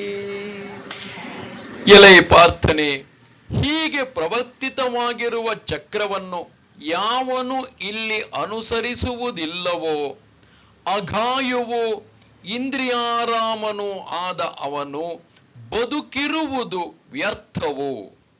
ಎಲೈ ಪಾರ್ಥನೆ, ಹೀಗೆ ಈ ರೀತಿಯಲ್ಲಿ ವೇದ ಯಜ್ಞ ಪೂರ್ವಕವಾಗಿ ಈಶ್ವರನು ಚಾಲನೆ ಕೊಟ್ಟಿರುವ ಈ ಜಗಚ್ಚಕ್ರವನ್ನು ಈ ಲೋಕದಲ್ಲಿ ಯಾವನು ಕರ್ಮಕ್ಕೆ ಅಧಿಕಾರಿಯಾಗಿದ್ದುಕೊಂಡು ತನ್ನ ಕರ್ಮವನ್ನು ಅನುಸರಿಸದೇ ಇರುವನೋ, ಅಘದ ಆಯಸ್ಸುಳ್ಳವನಾಗಿ, ಇಲ್ಲಿ ಅಘವು ಎಂದರೆ ಪಾಪವೇ, ಪಾಪವೇ ಆಯಸ್ಸು. ಜೀವನವು ಯಾವನದೋ ಪಾಪವೇ ಆಯಸ್ಸಿನಂತೆ, ಅಂದರೆ ತನ್ನೆಲ್ಲ ಆಯಸ್ಸನ್ನು ಪಾಪ ಮಾಡುವುದರಲ್ಲಿಯೇ, ತನ್ನ ಕರ್ಮವನ್ನು ಮಾಡದೇ ಇರುವುದರಲ್ಲಿಯೇ ಯಾರು ಜೀವನವನ್ನು ಕಳೆಯುವನೋ ಅವನು ಅಘಾಯು, ಅಂದರೆ ಪಾಪದ ಬಾಳಿನವನು ಎಂದರ್ಥ. ಅಂಥ ಇಂದ್ರಿಯಾರಾಮನಾದ, ಅಂದರೆ ಇಂದ್ರಿಯಗಳಿಂದ ಆರಾಮವು, ಇಂದ್ರಿಯಗಳಲ್ಲಿ ರಮಿಸುತ್ತಿರುವುದು, ಅಂದರೆ ವಿಷಯಗಳಲ್ಲಿ ಆಡುತ್ತಿರುವುದು ಯಾವನ ಸ್ವಭಾವವೋ ಅವನು ಇಂದ್ರಿಯಾರಾಮನು. ಹಾಗಿರುವ ಆತನು ಮೋಘವಾಗಿ, ಅಂದರೆ ವ್ಯರ್ಥವಾಗಿ ಬದುಕಿರುತ್ತಾನೆ. ಆದ್ದರಿಂದ ಕರ್ಮಕ್ಕೆ ಅಧಿಕಾರಿಯಾಗಿರುವ ಅಜ್ಞನು, ಇಲ್ಲಿ ಅಜ್ಞನು ಎಂದರೆ ಯಾರು ಪ್ರಾಕೃತಿಕವಾದ ಸತ್ವ ರಜಸ್ತಮೋ ಗುಣಗಳಿಂದ ಅಲುಗಾಡಿಸಲ್ಪಡುವನೋ, ಅವುಗಳಿಂದ ಕರ್ಮವನ್ನು ಮಾಡಿಸಲ್ಪಡುವನೋ ಅಂಥವನು, ಕರ್ಮಕ್ಕೆ ಅಧಿಕಾರಿಯಾಗಿರುವ ಅಂತಹ ಅಜ್ಞನು ಕರ್ಮವನ್ನು ಮಾಡಲೇಬೇಕು ಎಂದು ಪ್ರಕರಣದ ಅರ್ಥವು. ಕರ್ಮಯೋಗವು ಅನಾತ್ಮಜ್ಞರಿಗೆ ಹೊರತು ಜ್ಞಾನಿಗಳಿಗಲ್ಲ. ಯಾರು ಅನಾತ್ಮಜ್ಞರು, ಯಾರು ಆತ್ಮಜ್ಞಾನದಲ್ಲಿ ಇಲ್ಲವೋ, ಯಾರನ್ನು ಸತ್ವ ರಜಸ್ತಮೋ ಗುಣಗಳು ಅಲುಗಾಡಿಸುತ್ತಾ ಕರ್ಮವನ್ನು ಮಾಡಿಸಲ್ಪಡುತ್ತಿದೆಯೋ ಅವರಿಂದ ಅಂಥವರಿಗೆ ಕರ್ಮಯೋಗವನ್ನು ಹೇಳಿರುವುದೇ ಹೊರತು ಜ್ಞಾನಿಗಳಿಗಲ್ಲ. ಆತ್ಮಜ್ಞಾನ ನಿಷ್ಠೆಗೆ ತಕ್ಕ ಯೋಗ್ಯತೆ ಉಂಟಾಗುವವರೆಗೆ, ಅಂದರೆ ಅಂಥ ಯೋಗ್ಯತೆ ಉಂಟಾಗುವುದಕ್ಕೆ ಕರ್ಮಕ್ಕೆ ಅಧಿಕಾರಿಯಾಗಿರುವ ಆತ್ಮಜ್ಞನಲ್ಲದ ಮನುಷ್ಯನು ಅಲ್ಲಿಯವರೆಗೂ ಕರ್ಮಯೋಗದ ಅನುಷ್ಠಾನವನ್ನು ಮಾಡಲೇಬೇಕು ಎಂಬುದನ್ನು ನಕರ್ಮಣ ಮನಾರಂಭಾತ್ ಎಂಬ ಶ್ಲೋಕವನ್ನು ಮೊದಲುಗೊಂಡು ಶರೀರ ಯಾತ್ರಾಪಿ ಚತೇನ ಪ್ರಸಿದ್ಧೇದ ಕರ್ಮಣಃ ಎಂಬೀವರೆಗಿನ ಗ್ರಂಥದಲ್ಲಿ, ಅಂದರೆ ಶ್ಲೋಕಗಳಲ್ಲಿ ಹೇಳಿ, ಯಜ್ಞಾರ್ಥಾತ್ ಕರ್ಮಣೋನ್ಯತ್ರ ಇದೇ ಅಧ್ಯಾಯದ 9ನೇ ಶ್ಲೋಕದಲ್ಲಿ ಈ ಮೊದಲಾಗಿ ಮೋಘಂ ಪಾರ್ಥಸ ಜೀವತಿ ಎಂಬವರೆಗಿನ ಶ್ಲೋಕದಲ್ಲಿಯೂ ಕರ್ಮಕ್ಕೆ ಅಧಿಕಾರಿಯಾದ ಅನಾತ್ಮಜ್ಞನು, ಯಾರು ಆತ್ಮಜ್ಞಾನದಲ್ಲಿ ನೆಲೆ ನಿಂತಿಲ್ಲವೋ ಅಂತಹವನು ಕರ್ಮವನ್ನು ಮಾಡಲೇಬೇಕೆಂಬುದಕ್ಕೆ ಅನೇಕ ಕಾರಣವನ್ನು ಪ್ರಸಕ್ತಿಯಿಂದ ಹೇಳಿದ್ದಾಯಿತು. ಅದನ್ನು ಮಾಡದೇ ಇದ್ದರೆ, ಆ ಕರ್ಮವನ್ನು ಮಾಡದೇ ಇದ್ದರೆ ದೋಷವುಂಟು ಎಂದು ಹೇಳಿದ್ದಾಯಿತು. ಹೀಗಿರುವಲ್ಲಿ ಹೀಗೆ ಚಾಲನೆ ಕೊಟ್ಟಿರುವ ಚಕ್ರವನ್ನು ಪ್ರತಿಯೊಬ್ಬನೂ ಅನುಸರಿಸಬೇಕೋ, ಅಥವಾ ಆತ್ಮನನ್ನು ಅರಿತುಕೊಳ್ಳದಿರುವವನಿಗೆ ಹಿಂದೆ ಹೇಳಿದ ಕರ್ಮಯೋಗದಿಂದಲೇ ದೊರಕತಕ್ಕದ್ದಾಗಿಯೂ ಆತ್ಮನನ್ನು ಅರಿತುಕೊಂಡಿರುವ ಸಾಂಖ್ಯರು ಅನುಷ್ಠಾನ ಮಾಡತಕ್ಕದ್ದಾಗಿಯೂ ಇರುವ ಜ್ಞಾನಯೋಗದ ನಿಷ್ಠೆಯನ್ನು ಪಡೆಯದೇ ಇರುವಾತನು ಆತನ ಮಟ್ಟಿಗೆ ಮಾಡತಕ್ಕದ್ದು ಎಂಬಿ ಅರ್ಥದ ಪ್ರಶ್ನೆಯನ್ನು ಅರ್ಜುನನು ಕೇಳಬಹುದೆಂದು ಶಂಕಿಸಿ, ಅಥವಾ ಶಾಸ್ತ್ರಾರ್ಥವನ್ನು ವಿಂಗಡಿಸಿ ತಿಳಿದುಕೊಳ್ಳುವ ಹಾಗೆ ತಾನೇ ತಿಳಿಸೋಣವೆಂದು ಹೊರಟು ಭಗವಂತನು ಅಂದರೆ ಈ ಆತ್ಮವನ್ನೇ ಅರಿತುಕೊಂಡು ಮಿಥ್ಯಾ ಜ್ಞಾನವನ್ನು ಕಳೆದುಕೊಂಡವರಾಗಿರುವ ಬ್ರಾಹ್ಮಣರು, ಯಾರು ಬ್ರಹ್ಮಜ್ಞಾನ ಆತ್ಮಜ್ಞಾನದಲ್ಲಿ ನೆಲೆ ನಿಂತಿರುವರೋ ಅಂತಹ ಬ್ರಾಹ್ಮಣರು, ಮಿಥ್ಯಾ ಜ್ಞಾನವುಳ್ಳವರು ಅವಶ್ಯವಾಗಿ ಅನುಸರಿಸಬೇಕಾಗಿರುವ ಪುತ್ರೈಷಣೆ ಮುಂತಾದವುಗಳನ್ನು ಬಿಟ್ಟೆದ್ದು, ಅಂದರೆ ಸನ್ಯಾಸಿಗಳಾಗಿ ಇನ್ನು ಶರೀರವು ಇದ್ದುಕೊಂಡಿರುವ ಮಟ್ಟಿಗೆ ಮಾಡಬೇಕಾಗಿರುವಂತಹ ಭಿಕ್ಷಾಟನವನ್ನು ಮಾಡುತ್ತಿರುವರು. ಅವರಿಗೆ ಆತ್ಮಜ್ಞಾನ ನಿಷ್ಠೆಯನ್ನು ಬಿಟ್ಟರೆ ಬೇರೆ ಯಾವುದು ಮಾಡತಕ್ಕದ್ದು ಇರುವುದಿಲ್ಲ. ಆತ್ಮಜ್ಞಾನ ನಿಷ್ಠೆಯನ್ನು ಬಿಟ್ಟರೆ ಯಾರು ಆತ್ಮಜ್ಞಾನದಲ್ಲಿ ಈಗಾಗಲೇ ನೆಲೆ ನಿಂತಿರುವರೋ, ಕಂಡುಕೊಂಡಿರುವರೋ, ಜ್ಞಾನಿಗಳಾಗಿರುವರೋ ಅಂಥವರು ಪುತ್ರೈಷಣೆ, ವಿತ್ತೈಷಣೆ, ಲೋಕೈಷಣೆ ಮುಂತಾದವುಗಳನ್ನು ಬಿಟ್ಟು ಸನ್ಯಾಸಿಗಳಾಗಿ ಭಿಕ್ಷಾಟನೆಯನ್ನು ಹೊರತು ಬೇರೆ ಏನನ್ನೂ ಮಾಡಬೇಕಾಗಿಲ್ಲ. ಅವರಿಗೆ ಮಾತ್ರವೇ ಆತ್ಮಜ್ಞಾನ ನಿಷ್ಠೆಯನ್ನು ಬಿಟ್ಟರೆ ಬೇರೆ ಯಾವುದು ಮಾಡಬೇಕಾದುದು ಇರುವುದಿಲ್ಲ ಎಂಬಿ ಶ್ರುತಿಯ ಅರ್ಥವನ್ನು ಈ ಗೀತಾಶಾಸ್ತ್ರದಲ್ಲಿ ಹೇಳ ಹೊರಟಿದೆ. ಇದನ್ನು ತಿಳಿಯಪಡಿಸುವುದಕ್ಕಾಗಿ ಭಗವಂತನು ಹೀಗೆಂದು ಹೇಳುತ್ತಿದ್ದಾನೆ. ಯಸ್ತ್ವಾತ್ಮರತಿರೇವ ಸ್ಯಾತ್ ಆತ್ಮತೃಪ್ತಶ್ಚ ಮಾನವಃ ಆತ್ಮನ್ಯೇವ ಚ ಸಂತುಷ್ಟಃ ತಸ್ಯ ಕಾರ್ಯಂ ನ ವಿದ್ಯತೆ. ಯಾವ ಮಾನವನು ಆತ್ಮರತಿಯೇ ಆಗಿರುವನೋ, ಆತ್ಮತೃಪ್ತನೂ ಆಗಿರುವನೋ ಮತ್ತು ಆತ್ಮನಲ್ಲಿಯೇ ಸಂತುಷ್ಟನಾಗಿರುವನೋ ಅವನಿಗೆ ಕಾರ್ಯವು ಇರುವುದಿಲ್ಲ. ಆದರೆ ಆತ್ಮಜ್ಞಾನನಿಷ್ಠನಾದ ಯಾವ ಸಾಂಖ್ಯನು ಆತ್ಮರತಿಯಾಗಿ, ಎಂದರೆ ಆತ್ಮನಲ್ಲಿಯೇ ರತಿಯೇ ಮುಂತಾದ ವಿಷಯಗಳಲ್ಲಿ, ಇಲ್ಲಿ ರತಿ ಅಂದರೆ ಯಾವನಿಗೆ ಅದು ಇರುವುದಿಲ್ಲವೋ, ಯಾವನಿಗೆ ಅದರಲ್ಲಿ ಇಚ್ಛೆ ಇರುವುದಿಲ್ಲವೋ ಅಂಥ ಆತ್ಮರತಿಯೇ ಸ್ಯಾತ್ ಅಂದರೆ ಭವೇತ್ ಆಗಿರುವನೋ, ಆತ್ಮತೃಪ್ತನೂ ಆಗಿರುವನೋ, ಆತ್ಮನಿಂದಲೇ ತೃಪ್ತನಾಗಿರುವನೇ ಹೊರತು ಅನ್ನರಸವೇ ಮುಂತಾದವುಗಳಿಂದ ತೃಪ್ತನಾಗುವುದಿಲ್ಲವೋ ಆ ಮಾನವನು, ಅಂದರೆ ಮನುಷ್ಯನು, ಸನ್ಯಾಸಿಯು ಆತ್ಮನಲ್ಲಿಯೇ ಸಂತುಷ್ಟನಾಗಿರುವನೋ ಹೊರಗಿನ ವಿಷಯವು ದೊರೆತಾಗಲೇ ಅಲ್ಲವೇ ಎಲ್ಲರಿಗೂ ಸಂತೋಷವೂ ಆಗುವುದು. ಆದರೆ ಅಂಥ ಹೊರಗಿನ ವಿಷಯ ಲಾಭವನ್ನು ಕೋರದೆ ಯಾರು ಆತ್ಮನಲ್ಲಿಯೇ ಸಂತುಷ್ಟನಾಗಿರುವನೋ, ಬೇರೆ ಯಾವುದರಲ್ಲಿಯೂ ಆಸೆ ಸಂಪೂರ್ಣವಾಗಿ ಇಲ್ಲದವನಾಗಿರುವನೋ ಎಂದರ್ಥ. ಇಂಥ ಆತ್ಮಜ್ಞಾನಿ ಯಾವನೋ ಅವನಿಗೆ ಮಾಡಲೇಬೇಕು ಎಂಬಂತಹ ಕಾರ್ಯವು ಯಾವುದು ಇರುವುದಿಲ್ಲ. ನೈವ ತಸ್ಯ ಕೃತೇನಾರ್ಥಃ ನಾಕೃತೇನೇಹ ಕಶ್ಚನ ನ ಚಾಸ್ಯ ಸರ್ವಭೂತೇಷು ಕಶ್ಚಿದರ್ಥವ್ಯಪಾಶ್ರಯಃ. ಆತನಿಗೆ ಮಾಡಿದ್ದರಿಂದ ಅರ್ಥವಿಲ್ಲ, ಮಾಡದ್ದರಿಂದಲೂ ಇಲ್ಲಿ ಯಾವುದೂ ಇಲ್ಲ. ಅವನಿಗೆ ಸರ್ವಭೂತಗಳಲ್ಲಿ ಯಾವ ಅರ್ಥದ ಆಶ್ರಯವೂ ಇರುವುದಿಲ್ಲ. ಹೀಗೆ ಪರಮಾತ್ಮನಲ್ಲಿಯೇ ರತಿಯುಳ್ಳ ಆ ಜ್ಞಾನಿಗೆ ಕೃತದಿಂದ ಎಂದರೆ ಕರ್ಮವನ್ನು ಮಾಡಿದ್ದರಿಂದ ಅರ್ಥವು, ಆಗಬೇಕಾದ ಕರ್ಮವನ್ನು ಮಾಡಿದ್ದರಿಂದ ಅರ್ಥವೂ ಆಗಬೇಕಾದ ಪ್ರಯೋಜನವೂ ಇರುವುದಿಲ್ಲ. ಹಾಗಾದರೆ ಅಕೃತದಿಂದ ಎಂದರೆ ಕರ್ಮವನ್ನು ಮಾಡದೇ ಇರುವುದರಿಂದ ಪ್ರತ್ಯವಾಯವೆಂಬ ಅನರ್ಥವಾಗಬಹುದಲ್ಲ ಎಂದರೆ ಹಾಗಲ್ಲ. ಅಕೃತದಿಂದ ಈ ಲೋಕದಲ್ಲಿ ಯಾವುದೊಂದು ಏನೂ ಆಗುವುದಿಲ್ಲ. ಪ್ರತ್ಯವಾಯವು ಬರುವುದಾಗಲಿ ಸ್ವರೂಪದ ನಾಶರೂಪವಾಗುವುದು ಎಂಬುದಾಗಲಿ ಎಂದಿಗೂ ಆಗುವುದೇ ಇಲ್ಲ. ಸರ್ವಭೂತಗಳಲ್ಲಿ ಎಂದರೆ ಬ್ರಹ್ಮನಿಂದ ಸ್ಥಾವರದವರೆಗಿನ ಭೂತಗಳಲ್ಲಿ ಯಾವ ಅರ್ಥವ್ಯಪಾಶ್ರಯವೂ ಅವನಿಗೆ ಇರುವುದಿಲ್ಲ. ಅರ್ಥವ್ಯಪಾಶ್ರಯವೆಂದರೆ ಯಾವುದಾದರೊಂದು ಪ್ರಯೋಜನದ ನಿಮಿತ್ತದಿಂದ ಕರ್ಮವನ್ನು ಮಾಡಿ ಸಾಧಿಸಿಕೊಳ್ಳಬೇಕಾಗಿರುವಂತಹ ಆಶ್ರಯವು ಎಂದರೆ ಅದನ್ನು ಆಶ್ರಯಿಸಿರುವುದು, ಅವಲಂಬಿಸಿರುವುದು. ಯಾವನಾದರೊಬ್ಬ ಗೊತ್ತಾದ ಜೀವನನ್ನು ಆಶ್ರಯಿಸಿ ಪಡೆದುಕೊಳ್ಳಬೇಕಾದದ್ದು ಏನೂ ಇರುವುದಿಲ್ಲ. ಏಕೆಂದರೆ ಹಾಗೇನಾದರೂ ಇದ್ದಿದ್ದರೆ ಅದಕ್ಕಾಗಿಯಾದರೂ ಕರ್ಮವನ್ನು ಅನುಷ್ಠಾನ ಮಾಡಬೇಕಾಗುತ್ತಿತ್ತು.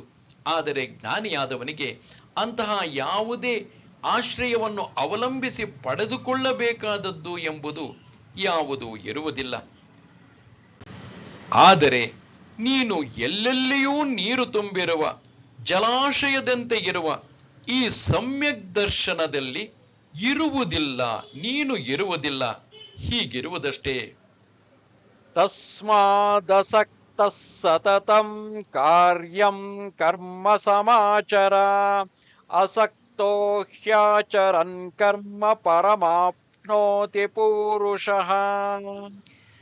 ಆದ್ದರಿಂದ ಅಸಕ್ತನಾಗಿ ಸತತವೂ ಕಾರ್ಯವಾದ ಕರ್ಮವನ್ನು ಆಚರಿಸುತ್ತಿರು. ಅಸಕ್ತನಾಗಿ ಕರ್ಮವನ್ನು ಆಚರಿಸುತ್ತಿರು. ಏಕೆಂದರೆ ಅಸಕ್ತನಾಗಿ, ಆಸಕ್ತಿ ಇಲ್ಲದೆ ಅಸಕ್ತನಾಗಿ ಕರ್ಮವನ್ನು ಆಚರಿಸುತ್ತಿದ್ದರೆ ಪುರುಷನು ಪರವನ್ನು ಪಡೆಯುತ್ತಾನೆ. ಆದ್ದರಿಂದ ಅಸಕ್ತನಾಗಿ ಎಂದರೆ ಫಲದ ಸಂಘವನ್ನು ಬಿಟ್ಟು ಕಾರ್ಯವಾದ ಅಂದರೆ ಮಾಡಬೇಕಾದ ನಿತ್ಯ ಕರ್ಮವನ್ನು ಸತತವಾಗಿ ಯಾವಾಗಲೂ ಆಚರಿಸುತ್ತಿರು, ಅಂದರೆ ಮಾಡುತ್ತಿರು. ಏಕೆಂದರೆ ಅಸಕ್ತನಾಗಿ ಕರ್ಮವನ್ನು ಈಶ್ವರಾರ್ಪಣವಾಗಿ ಮಾಡುತ್ತಿದ್ದರೆ ಪುರುಷನು ಪರವನ್ನು ಎಂದರೆ ಮೋಕ್ಷವನ್ನು ಪಡೆಯುತ್ತಾನೆ, ಅಂತಃಕರಣ ಶುದ್ಧಿಯ ಮೂಲಕ ಪಡೆಯುತ್ತಾನೆ ಎಂದು ಅರ್ಥ. ನಮಸ್ತೆ ಶಾರದೆ ದೇವಿ ಕಾಶ್ಮೀರ ಪುರವಾಸಿನಿ ತ್ವಾಮಹಂ ಪ್ರಾರ್ಥಯೇ ನಿತ್ಯಂ ವಿದ್ಯಾದಾನಂಚ ದೇಹಿಮೆ. ನಮಸ್ಕಾರ.